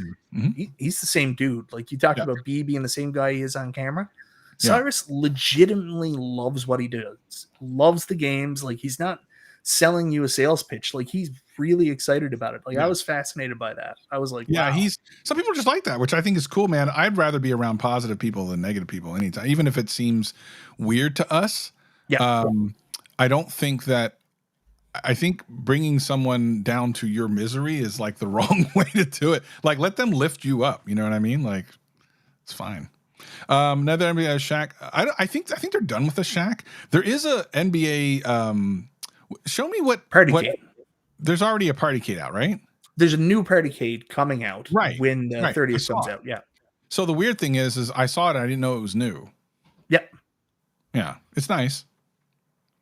If you like Partycades, I mean, like, a lot of people like Partycades. It's a easier form factor to fit in your house. It's a little bit less expensive. You still get the same screen size. I don't know if you heard about this or not, but Cornercade is hung low. Do we? This is the thing that everyone you told us that. Man, that dude. At least that's what his wife says. Only a man that is packing major heat would say we should all lift each other up. That's why I love this community. But bro, his wife said she's obsessed with him. What wife says that? Seriously, I'm not even joking. Like, what wife says that? Most people. So BA, I love how most people are ignored here. Community or a clique. What does that mean? I wish that I saw your other post because this one doesn't seem that fun to answer. BA, if you got a question you want answered, throw it up now. Yeah, I'm sorry if I missed it. The only reason I made this video is because Sarah's answer to 0 and million. Oh yeah, and how many XLs? Yeah. No, I get it. Console fanboy, we know. I'm not even coming down. I'll bring up his super chat in a second, but I just want to throw this up. He was trying to be funny, but yeah. I'm packing. He is packing. I'm telling you, man. Like have your wife go on video and say it. Yeah. So thank you very much for the super chat. I appreciate it, Zohar. I want to ask how many XLs in 2024 is true story. He can't tell you. Yeah, that's the problem is he can't. You know what I mean? Like because again, the other thing is, what if it's not accurate? And then all of a sudden he told a fib, but even though it's not a fib. John says Capcom versus SNK. I believe that will happen at some point. I don't think it'll be next year because I think what they'll have to do first is come out with a SNK cab. Let that see how that does, and then Capcom versus SNK, I believe, would be after that. I actually think it would be smarter to do it the other way because you could leverage the Capcom name. But if you also think about SNK, they have a lot of games that are great that aren't fighters. Like Metal Slug is freaking awesome. But it all comes back to, will a distributor know what it is enough to have confidence in selling it? Yeah, so SNK has been out for a very long time with different iterations. Like one of the first mini consoles, people forget this, was that Neo Geo X Gold, right? You remember that little handheld that actually went in the case and then came with the AES controller? And people forget this. Like we all know what Neo Geo is, but like Neo Geo is the most niche thing in the entire world when it comes to gaming. Like most retailers don't know what it is. It'd be awesome. I hope that there's a future with Capcom versus SNK. Like you said, Capcom's got that big name. Hopefully they do it. I thought if there was a time to bring it out, you really wanted to hype it up, EVO would be a great place for Capcom versus SNK. I know that there was a plan already for next year's EVO. We'll see if it, and I think if you look at what I sent you, you could guess what it was. But there was a pretty cool, aggressive plan for next year's EVO. I don't know if it'll still happen. I saw someone say something about Star Wars Trilogy. I saw that come up a couple times. I do believe that will hopefully happen at some point. I wonder who they'll have develop it. That's going to be key. They also need to make sure that the chipset is strong enough. Probably the new Rock chip could do it. But although, to be honest, you just need a good developer. We'll have to see if they're willing to pay a good developer to do it. And yes, Soul Red, I don't think there's ever been a minute where they haven't been trying to work with Nintendo. It's more like Nintendo ignoring them. Yeah, Nintendo won't work with anybody. Nintendo have real bad trust issues from what I understand. Like they refuse to work with people. Yeah. I don't know if you know this, but last time they worked with someone, it created a competitive system that almost put them out of business. So right. Vault titles like Deluxe, like XL Glad. That's interesting, Vic Vicious. Where is it? That's a very interesting thing. I think if you look at that, I think you got to remember Final Fight. Final Fight, they had a hard time getting out to retailers. That's why it didn't come out in Wave 1. It came out in Wave 2. And if you remember the $50 cabs, the ones that didn't sell well, Final Fight was up near the top. I love that Final Fight cab. One of my absolute favorite cabs they made with the art and everything. I think that'd be tough. Burger Time was a direct-to-consumer mail away that also didn't sell well, despite them selling all these copies online. We eventually saw it end up at retailers. That wasn't new stock brought in. That was additional stock they had. So I think Burger Time would be tough. Centipede's realistic. It's just you're always going to get a horizontal screen. Frogger, again, didn't sell well. I wish it did because I love Frogger and I would love to see a better version of it. Galaga is a tough one because how do you put out a Namco cab and not put Pac-Man on it? Like, honestly, ask yourself that. So that's my 2 cents on that. Travis, you know more than I do, so you can tell me. I think at least one of those titles is very likely. There was another one. I will say this. I will spill the beans. A long time ago, I said that something was coming out that was released before, and I thought was coming out this year, and then it turned out it wasn't. And that was a re-release of Burger Time. I was excited because I never got it the first time. And then it's not coming, so I'm sad panda. I'm not surprised they wouldn't make it again, because Gmode was pretty liberal with who they would license those titles to. So it's on Act Games, it was on everywhere. iArcade, so it was kind of everywhere. I like the form factor, and I was looking forward to like a deluxe of it. A proper version of it? Yeah, like a proper version. Yeah. What are the chances they break out Street Fighter and MK to fight only Cab so that it would free up Capcom midway to do the 80? Oh, I see. I don't know if I think they hedged their bets. Again, the 80s title, think of it like this. I'm going to give you guys the keys to the kingdom to figure out if a title will ever happen. And all about it is what is the main title, and would a retailer know what it is and think they could sell it? That's it. That's really the answer to all of these questions. Yeah. If you go, could they make, I always joke on like Yari Kung Fu. I mean, probably not. Could they make Slope 2? Probably not. Could they do a double dribble cab? I mean, do they have the license for it? Sure. But would any place in the world ever buy that? Probably not. So I think you can answer most of your own questions, with the exception of things like Qbert, where you're like, I think they probably would buy Qbert, and I just don't understand what the holdup there is. I really believe that someday they will do it, but I don't know. One game. Same reason why. Because there's nothing else you can get from them. Like who else? You can put Qbert cubes on it, so to be 2 games. That's it. Yeah. Yeah. Never mind. Because it's got a very specific controller. It's got that diagonal controller. That's right? a good point. So unless you could get, which this will never happen, unless you could get Glenn's retro show to get that little spinny thing, which we know will never happen. I love Glenn. Yeah, but they're not working with Arcade1Up. Yeah, no, I know. I know. No. But that's the big problem with it. I think 100% that's the reason why. Every Arcade1Up, the only time they've ever truly done one game is Terminator 2, and I think that didn't sell as well as they hoped. Yeah, you would think it would, though. I think that's the thing that scares them, is that my guess is they thought that Blitz and maybe Terminator, I don't know how well Terminator 2 did, but some of these titles were slam dunks. And when they weren't, now they're really being like extra hesitant to do certain titles that don't have help from either the licensor or a vendor. See, in my perfect mind, on the way businesses work, is they have this risk portfolio that they run these titles through and then do a decision matrix to decide if they're going to put it out. But see, that's in my perfect mind. In reality, I think it's a bunch of people sitting around the table being like, I don't know about that. You're probably right. That's probably exactly what it is. All right. So here's another one. It's the same question. Capcom could do a vertical cab, 1942 Commando. I think what that comes down to is, will Arcade1Up do very many, if any, direct to customers? Which they might. They might do a couple. You might see a strategy where some titles that wouldn't work in a Best Buy that may work for 3,000-4,000 fans may hit direct to customer. And a 1942, I think, would do well if they do it like, what is it? Numbskull did that one, or did the other company do it? I can't remember. Yeah. If they do it as close as possible to the actual thing. So, this is something I don't know if anybody's really brought up to you or mentioned to you, and I'm still doing questions, but I want to ask you about this. There's a rumor out there that New Wave Toys, Replicate, may actually be looking to make something a little bit bigger than they're currently making, and maybe a challenger to Arcade1Up in the 3/4 space. Here's the thing. I welcome that. Yeah. The thing is, you also have to look at what titles and licenses they already have.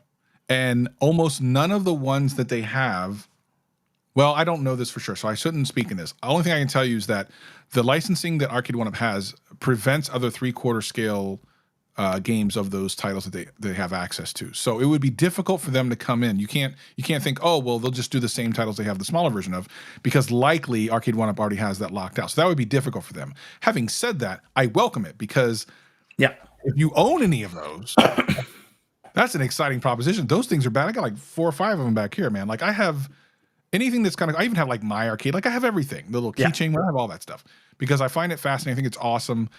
Their quality is excellent, and that would excite me 100%. Their attention to detail, everything they put into it. I mean, a lot of this is what I've always wanted Arcade1Up to be, but there's a reality. They're not going to do it. And it'll be interesting if they do it and they can get some of these titles, because let's face it, if New Wave Toys does it, these are going to be 1-game cabs, same way as their, 1/6 scale. So how will It's that like work arcade against? accurate. Yeah, I think you'll find that the appetite for something like that isn't quite as high as you might think. But maybe if they can do it in small numbers the way they do their current lineups, their current smaller ones, and if they can get away with it, first of all, they're going to be expensive as hell. There's no way these are like $500 cabs. No, I have always said that. I was like, You know what I you're mean? ready to pay $1,200 for a I mean, at 3/4 that scale point, cab. you're back to the same problem. So we'll see. Yeah. All right. This is an interesting question from Cody Barnes. Why does it matter what retailers do? They've already pulled Arcade1Up from stores. It's online orders only. Best Buy carries Deluxes, Costco.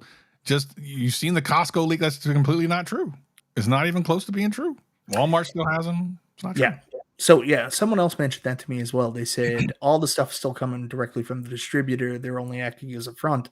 That's not entirely true. The retailers, the box stores, are still buying these units from Arcade1Up. Yeah. And really quickly, super chat, Risk Peeps must have been off when, what is it? WOF was approved? What's WOF, Stringer? He does this every Wheel of Fortune. Oh, okay. Yeah. So every third super chat you have to sit there and think about from Stringer. What are you talking about? Wheel of Fortune. Thank you for the super chat. Do you think Wheel of Fortune is going to be a successful product? This is a hot take. I hope it isn't. Really? Not because I want Arcade1Up to fail, but because I want them to understand that's not something they should be bothering with. Yeah. So if it does, here's a problem. If it is successful, what does that tell you as a business? You need to do more of that sort of thing.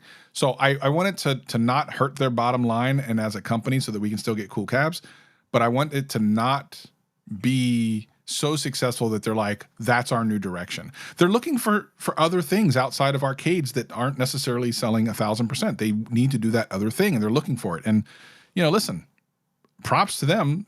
If you're a business, you gotta do it. I see Soul Red asking another question. Yeah, I was just going to bring that up. Think about Time Crisis. It looks great. I think it's going to surprise people. Should I say this other thing? I wonder. I don't know why. I don't know why everybody wants to know things early. Like I don't know.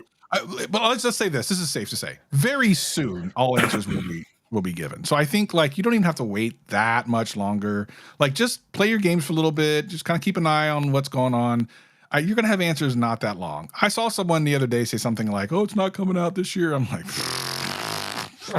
if you only knew. Yeah, you only knew. I think Time Crisis is going to be a very popular title for Arcade1Up. I mean, without knowing too much about it, you can tell if you thought Ridge Racer was done really well. It's pretty much the same engine they used to make that game, isn't it?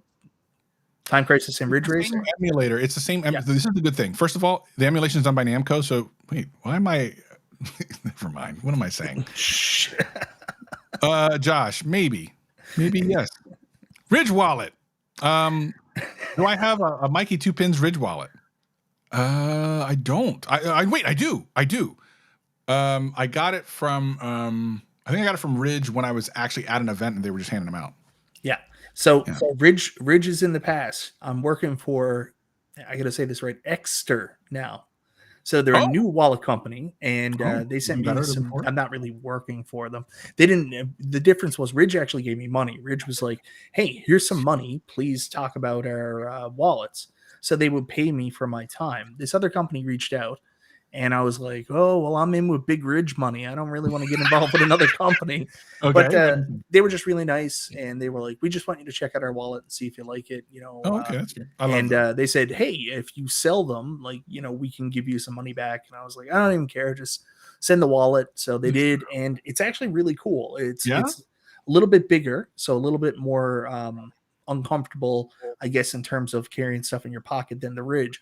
But what I really like about it is with the Ridge, I love the Ridge, but I find it a bit awkward to pull your cards out. I fumble sometimes.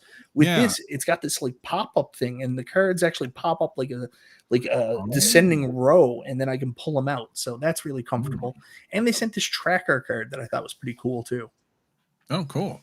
Yeah. Andrea, what about crowdfunding? That's a really funny thing because it's one of the very first things I ever messaged on a live stream when John D was on a live stream. And I said, wouldn't it be better if you just crowdfunded different titles. And actually, at the time, I was talking about spectate mode for I think KI or whatever.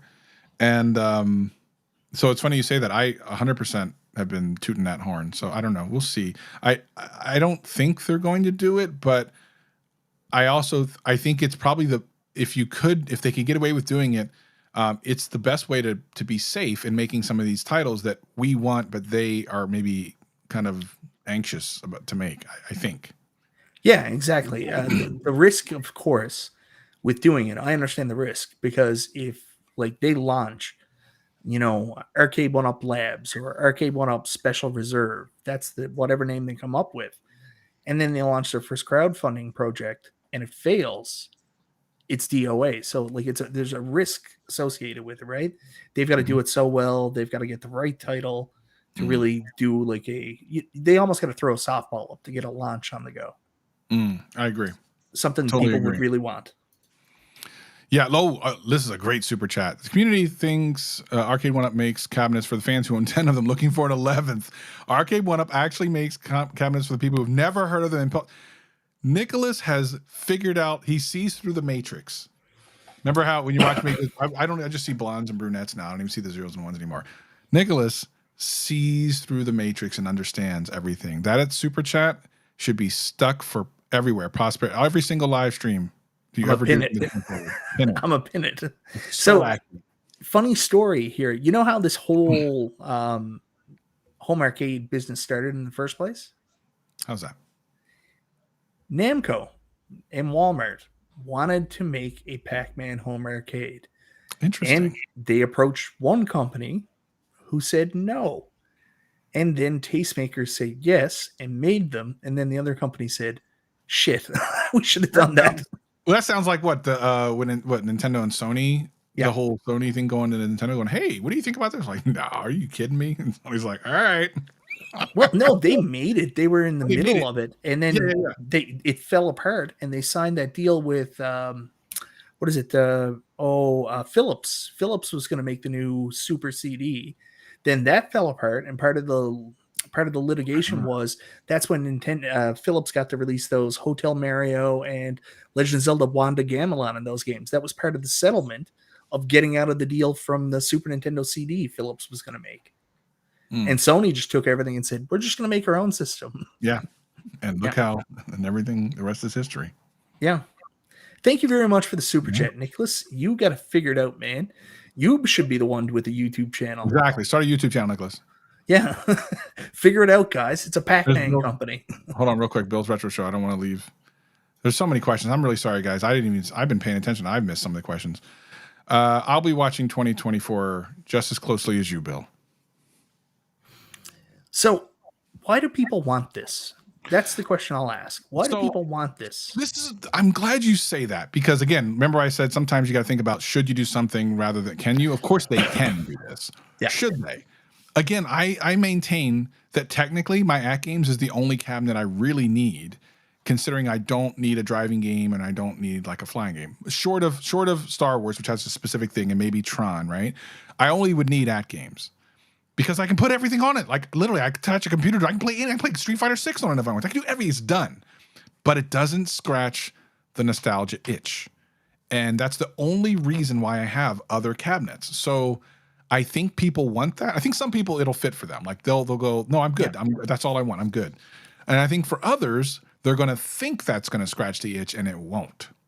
And then they're going to be stuck with this. Well, not stuck. I think if it had something like that worked, which I believe they could do it. I mean, again, At Games already does it. Arcade already did it. Why couldn't they do it? I just think it's not going to do what people think it's going to do. So here we go with a great comment from Pegsham, and he actually makes a really good point about this. People want it because people are realizing most games won't actually be made by 1UP, and that's a fair comment. There's some games out there that are never going to be a fit for a cab. I think of Splatterhouse. It's never going to show up on a Namco Legacy cab. So but you could make it get, that's actually a good point. Yeah. So I mean, and maybe that's the path forward. Yeah. BA, I'm still waiting for you to come with that good comment that we can talk about. Yeah, what happened? Yeah, I thought still waiting, man. Maybe he said it, we missed it again. Now we're real assholes. This is a new person I'm not familiar with. P-Dub's Arcade Loft. Did he confirm Qbert or what? P-Dubs, I got some bad news for you. Not only did he not confirm Qbert, he also said it's not on the horizon. I just said I've never heard anyone talk about it realistically ever. Well, when Cyrus said it's been on their whiteboards a bunch of times, and I believe that it will come out at some point, just based on nothing that I've heard them say they were going to do, but just based on like common sense and shit. Like I just feel like in some way it's going to come out. But I think your point was actually better suited for it. I mean, it'd have to be B2C, because if it's really only 1 or 2 games, like that is a very hard sell, and it's not something I even thought about because of the. I mean, that might be the one thing that keeps it from happening, but I'm going to hold against hope. So before I get to this, no, I'll answer this question. Are you allowed to tell if the deluxe cabs to become the default version for the new titles, or riser version still the main ones? You know the answer to this, Michael. Yeah, deluxe, that's the new version. Everything's going to be deluxe going forward. Everything. Now, is there still going to be riser cabs? Yes. The internal word I'm told is peasant. And I don't know if I should be saying that or not. But what Walmart wants is one of the big things with Walmart is Walmart wants something they can put on their store shelves, which is going to move, which they can sell at a lower price point. So you're going to see, they say peasant, but like the original $2.99 cabs, I think they'll be a little bit more expensive. The ones that we saw, Pac-Man, Mortal Kombat, and Class of 81, with the games list on the front, so no molded coin door, no light up marquee, and no risers. So those will always be a thing. We're being told you can probably buy your risers elsewhere, but in terms of Arcade1Up's main product, it's going to be deluxe going forward. Yep. Hold on. There was a couple shout out. I see that Widow mentioned something that P-Dub's managing his community thing, that his wife just came back from the hospital. Yeah, definitely happy to hear that for you, P-Dubs. Really sorry that she went through some stuff, and hope that she's feeling a lot better right now. It's Trigger Films. I don't know why you're asking this. What company would do that? Trigger's just funny, man. He's a funny dude. Yeah. So come on, Quartercade. I mean, new titles. Yeah, I mean, listen, Quartercade, just make some speculation videos. Yes. Just speculate about everything. Is there anything? Let's see. Someone different that I haven't asked a question. Yeah. Oh, here we go. Street Fighter the movie, the game will come out before my other Street Fighter 2. You know what the funny thing is? Like, you realize, like, John D is like Captain Capcom, Captain Fighting Game. Yeah. If it was feasible, believe me, they would bring out more of these games yet. I think that it's still a possibility at some point. You're gonna have to wait. They've got to basically put out the titles they have in place with the research and development done, all the emulation done, and hopefully in the future we'll get some new titles with new emulation and stuff like that. We'll get Alpha, we'll get Third Strike, all that stuff. Cool. Yeah. So now you got all the crazy streams to make speculation on. So I'm sure the Cornercade will be covering this on his channel, Biggie D's Arcade. He'll be throwing up a live stream soon to react to the Michael B stream content, and everyone else. And continue. Listen, if you have questions, I've dedicated this week to doing like cleanup streams. I was going to go on the Tech Buzz tomorrow, but I think I just got a message that might not happen. So if that's the case, I will spend the rest of this week cleaning up questions here and there. Yes, there will be more partycades. No. This is a different question here. Maybe they're asking something else. They do know.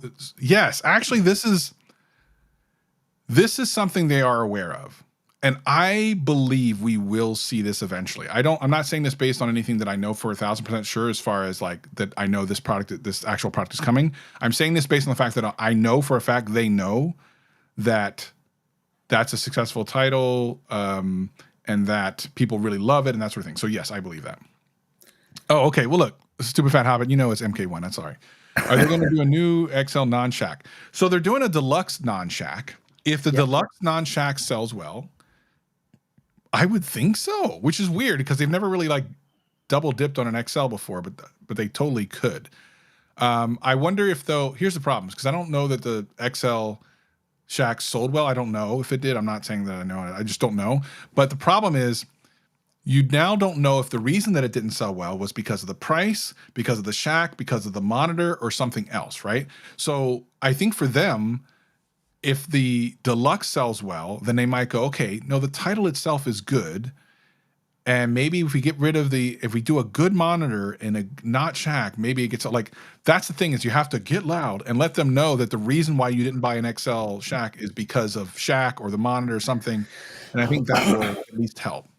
Yeah, I mentioned this to Cyrus. I'm surprised they don't do this. Cyrus says, we're on the Facebook page. We're looking at all these comments. They've got to do a better job of figuring out how to funnel the feedback and take the most constructive stuff. Because, like, if they're just looking at the Facebook group, there's 30,000 people there. Yeah. Some people are just like my buddy Nostalgia, are only out there to sow chaos. They just want to see the world burn. So, like, they got to figure out like a way internally to do better customer surveys and do their own market research. Because I wonder sometimes. I know they're good at knowing what retailers want, but do they have a real good take on what the community wants? Right. I see BA say get loud does not seem to work. Well, I actually am going to disagree with that. At first, and on the surface, that might seem accurate. I'm going to disagree because some of the things that are on the Street Fighter Deluxe are directly related to feedback that have been gotten, like the dual-sided marquee being printed. It looks beautiful in person. The marquee's always been a long problem, right? The now not having the deck protectors, something that we've kind of accepted but never really wanted, like that seems to be fixed. So I think they do pick and choose what of the get loud things they will do, but it does seem to actually be doing something. So. And I know you guys talked to, because I heard Cyrus a couple of times while I was building the thing in the background. I heard you talking, and I kept hearing him say, "Yeah, we know. Yeah, we've heard this. So you can at least say that in the discussion you had with him, that he was aware of some of the things you guys were bringing up. Which I don't know what you guys were saying, but it sounded that way from my side. Is that accurate or no? I was mostly telling him to put his forehead in the camera so I could have fun with him because he couldn't really hear anything. So he kept like going forward and stuff. And I was like, no, you got to put your forehead right on the camera, Cyrus. Yeah, totally. I can't be serious sometimes. Anyways, I don't want to keep you here all night, Travis. We've been going 2 hours. Yep. And I want to save some for some other streams you're going on to help people out. Like they've lots of questions out there. Guys, here's the truth of it. Whatever you want, next year might be your year for maybe. Yeah. I mean, are you a little bit excited about 2024 now? Potentially, again, potentially, right? Like we don't know, but potentially. Yeah. Well, in the thing that you sent me, it didn't say if any of that was coming to Canada, so I don't know. Well, so that's the thing. I don't actually know anything about that. It could be a bad thing. You might have to just move. I don't know. Well, that's the point I'm at. I've got a friend. Every time I complain about not being able to get something here, he sends me a. Always one sentence, but he'll take some of the letters out, and it's always like fill in the blanks, and it always says move to New York. Anyways, guys, Travis, thank you so much. Again, it sucks that obviously you're not doing this, but obviously it makes total sense why you're not doing this anymore, and especially with everything going on, especially with your career and stuff right now. So thank you for the time that you did it. You might not have gotten the appreciation you deserve while you were doing it from people that actually knew how hard it is to get some goddamn information on our Arcade1Up. We appreciate it. Yeah. So thank you very much, brother. But the people that have taken the time to thank me and stuff, really, like I do it for the entire community, including people that maybe were hating on me and stuff, because ultimately they did get information that they didn't have before. And I'm glad to have done it. I think it was worth the time to do it. At times it was very frustrating. Very, very frustrating, but in the end, hopefully it starts something new. We'll see. Fingers crossed. Fingers crossed. And thank you all for like the love and everything. And legitimately, like Michael B, your crowd is amazing. Oh yeah, I hate but you're talking to the wrong guy, man. Remember, I'm not doing anything with them anymore, so you need to go ahead and talk to them about it. So you need to talk to Cornercade, who is now taking over as the Arcade1Up representative. We're all pushing for you, Corny. Thank you very much, Console Fanboy, for the super chat, brother. Thank you guys and gals out there. You are literally like, again, I love Michael's community. I love it's really, you guys are fantastic. So I'll be around. I'll probably just be in chat more often than anything, and yeah, and maybe on other streams for this week. But after this week, that's it. Don't talk to me no more. I'm in the chat. I'm out of here. Word to your mother. All right, guys. Thank you so much for everything. Everybody have a wonderful night. Sorry I kept you for 2 hours. I was just having too much fun. Goodbye, everybody. This is Michael B, and I'm a memory.